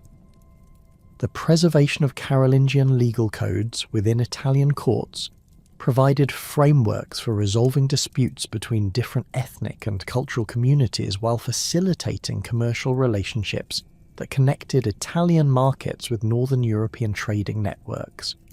The adaptation of Carolingian administrative procedures to Italian urban environments created hybrid institutional arrangements that combined royal authority with local autonomy in ways that enabled Italian cities to maintain their independence while acknowledging imperial supremacy. The cultural foundations laid through Carolingian educational and religious reforms created shared intellectual traditions that transcended political boundaries while providing mechanisms for cultural transmission that preserved classical learning and Christian theology throughout the period of political fragmentation. The standardization of liturgical practices achieved through Carolingian religious legislation created foundations for Catholic unity that enabled the medieval church to function as an international institution despite the absence of effective political coordination between different kingdoms and principalities. The preservation of classical texts within monastic libraries ensured that medieval scholars retained access to Roman literary and philosophical traditions while creating opportunities for new intellectual syntheses that would influence European cultural development throughout the medieval and Renaissance periods. The Carolingian Empire's dissolution in the late 9th and early 10th centuries marked not an endpoint but a transformation that fundamentally reshaped European civilization, creating institutional and cultural frameworks that would define medieval society for centuries. The empire's most profound contribution lay in its role as a crucial bridge between the classical Roman world and the emerging medieval order, preserving essential elements of Roman administrative practice, legal tradition, and intellectual culture while adapting these inheritances to the realities of post-imperial Germanic society. This synthesis occurred not through conscious design, but through the practical necessities of governing diverse populations across vast territories that required both the organizational sophistication of Roman imperial administration and the personal loyalty relationships that characterized Germanic political culture. The administrative innovations developed during Charlemagne's reign established precedents for governmental organization that transcended the empire's political boundaries, influencing the development of royal administration throughout medieval Europe. The Missi Dominici system, despite its eventual transformation into hereditary feudal relationships, demonstrated the possibility of systematic oversight across vast territories through appointed commissioners who answered directly to central authority. This concept of royal agents operating independently of local power structures provided models that would be revived by later medieval monarchs seeking to reassert central control over fragmented territories, from the Capetian bailli in France to the Angevin sheriffs in England. The Carolingian chancery's development of standardized administrative procedures created institutional frameworks that survived the empire's political fragmentation, while providing continuity between Roman bureaucratic traditions and medieval governmental practice. The preservation of written records, systematic documentation of legal decisions, and standardized formats for royal correspondence established administrative cultures within regional courts that maintained these practices long after centralized Carolingian authority had disappeared.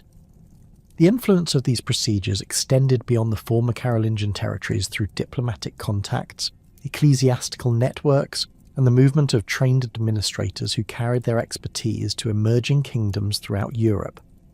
The legal synthesis achieved through Carolingian legislation represented one of the empire's most enduring contributions to European civilization, creating hybrid legal systems that combined Roman jurisprudential principles with Germanic customary law in ways that provided frameworks for medieval legal development.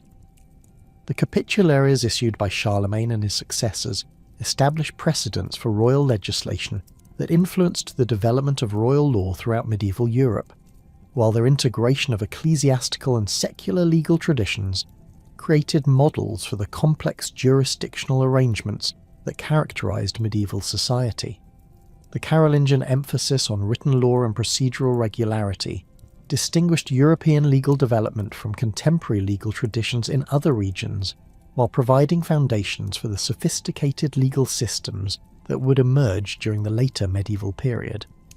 The establishment of the Holy Roman Empire as a direct successor to Carolingian imperial authority created one of medieval Europe's most significant political institutions, demonstrating both the enduring appeal of universal Christian monarchy and the practical challenges involved in governing diverse populations across vast territories.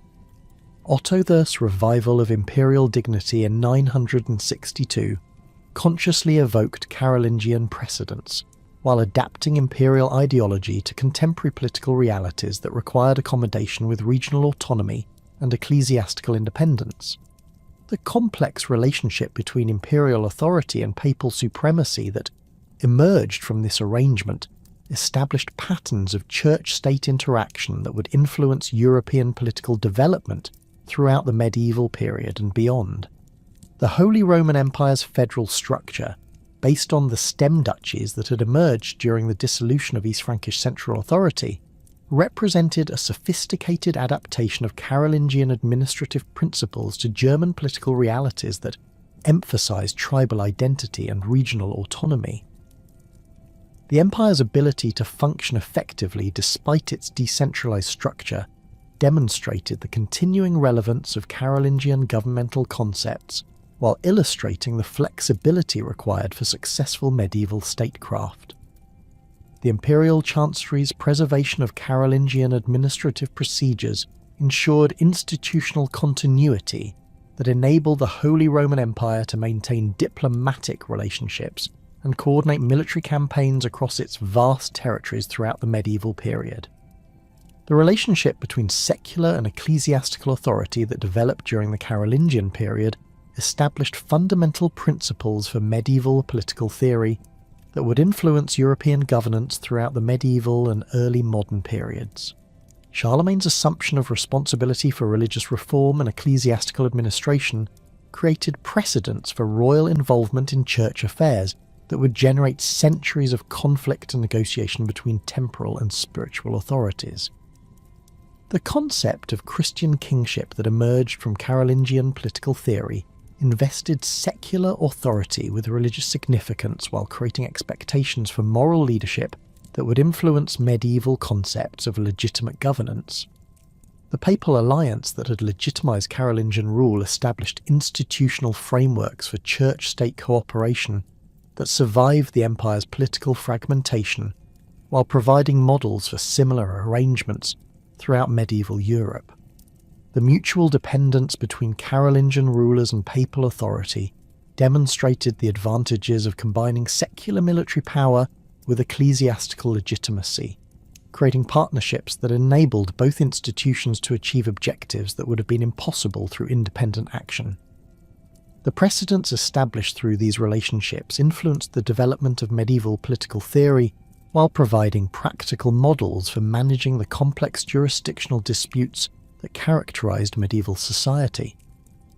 The cultural and linguistic developments that emerged from Carolingian policies had profound implications for European identity formation that extended far beyond the empire's immediate territorial boundaries.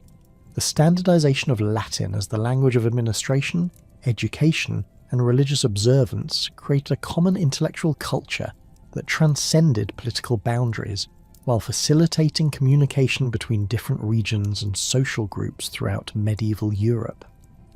The preservation and transmission of classical texts through Carolingian scriptoriums ensured that medieval scholars retained access to Roman literary and philosophical traditions while creating opportunities for new intellectual syntheses that would influence European cultural development throughout the medieval and Renaissance periods. The emergence of vernacular literary traditions during the late Carolingian period reflected the empire's role in fostering linguistic development that would eventually contribute to the formation of distinct national identities throughout Europe. The Strasbourg Oaths of 842, with their use of Romance and Germanic vernaculars for official purposes, demonstrated the practical recognition of linguistic diversity that would eventually crystallize into separate cultural and political identities. The preservation of these linguistic developments within written records created foundations for vernacular literary traditions that would flourish throughout the medieval period while maintaining connections with the Latin intellectual culture that had been standardized through Carolingian educational reforms. The architectural and artistic achievements of the Carolingian Renaissance established aesthetic standards and technical capabilities that would influence European cultural development throughout the medieval period. The Palatine Chapel at Aachen, with its innovative combination of Byzantine, Roman and Germanic design elements, created architectural precedents that would be adapted and modified throughout medieval Europe, while demonstrating the cultural sophistication that could be achieved through the synthesis of different artistic traditions. The technical innovations developed during Carolingian building projects, including advanced stone-cutting techniques, complex vaulting systems, and sophisticated engineering solutions, provided foundations for the architectural achievements of the Romanesque and Gothic periods. The monastic reform movement promoted through Carolingian religious legislation created institutional frameworks for preserving and transmitting classical learning while adapting these intellectual traditions to contemporary Christian purposes. The standardization of the rule of St. Benedict throughout Carolingian territories established uniform practices for monastic life that would influence religious development throughout medieval Europe while creating networks of religious houses that facilitated cultural transmission across political boundaries. The educational activities conducted within these monastic communities preserved essential elements of classical learning while creating new intellectual syntheses that would provide foundations for medieval scholasticism and university education. Modern historiographical debates about the extent of Carolingian achievements and their significance in the broader context of European development reflect the complexity of assessing historical transformations that occurred over extended periods and influenced multiple aspects of civilization simultaneously. Traditional interpretations that emphasize the Carolingian Renaissance as a conscious revival of classical learning have been challenged by scholars who argue that these developments represented practical adaptations to contemporary needs, rather than deliberate attempts to recreate Roman imperial culture. The debate reflects broader questions about the relationship between cultural continuity and historical change that continue to influence scholarly understanding of medieval European development. The assessment of Carolingian military achievements presents similar interpretative challenges, as scholars debate whether the empire's territorial expansion represented genuine conquest and integration or merely temporary political arrangements that collapsed once central authority weakened. The empire's success in defending Christian territories against external threats, particularly the Muslim expansion into Europe and the pagan Slavic and Magyar incursions, clearly demonstrated the effectiveness of Carolingian military organisation while establishing precedents for coordinated Christian resistance to external enemies.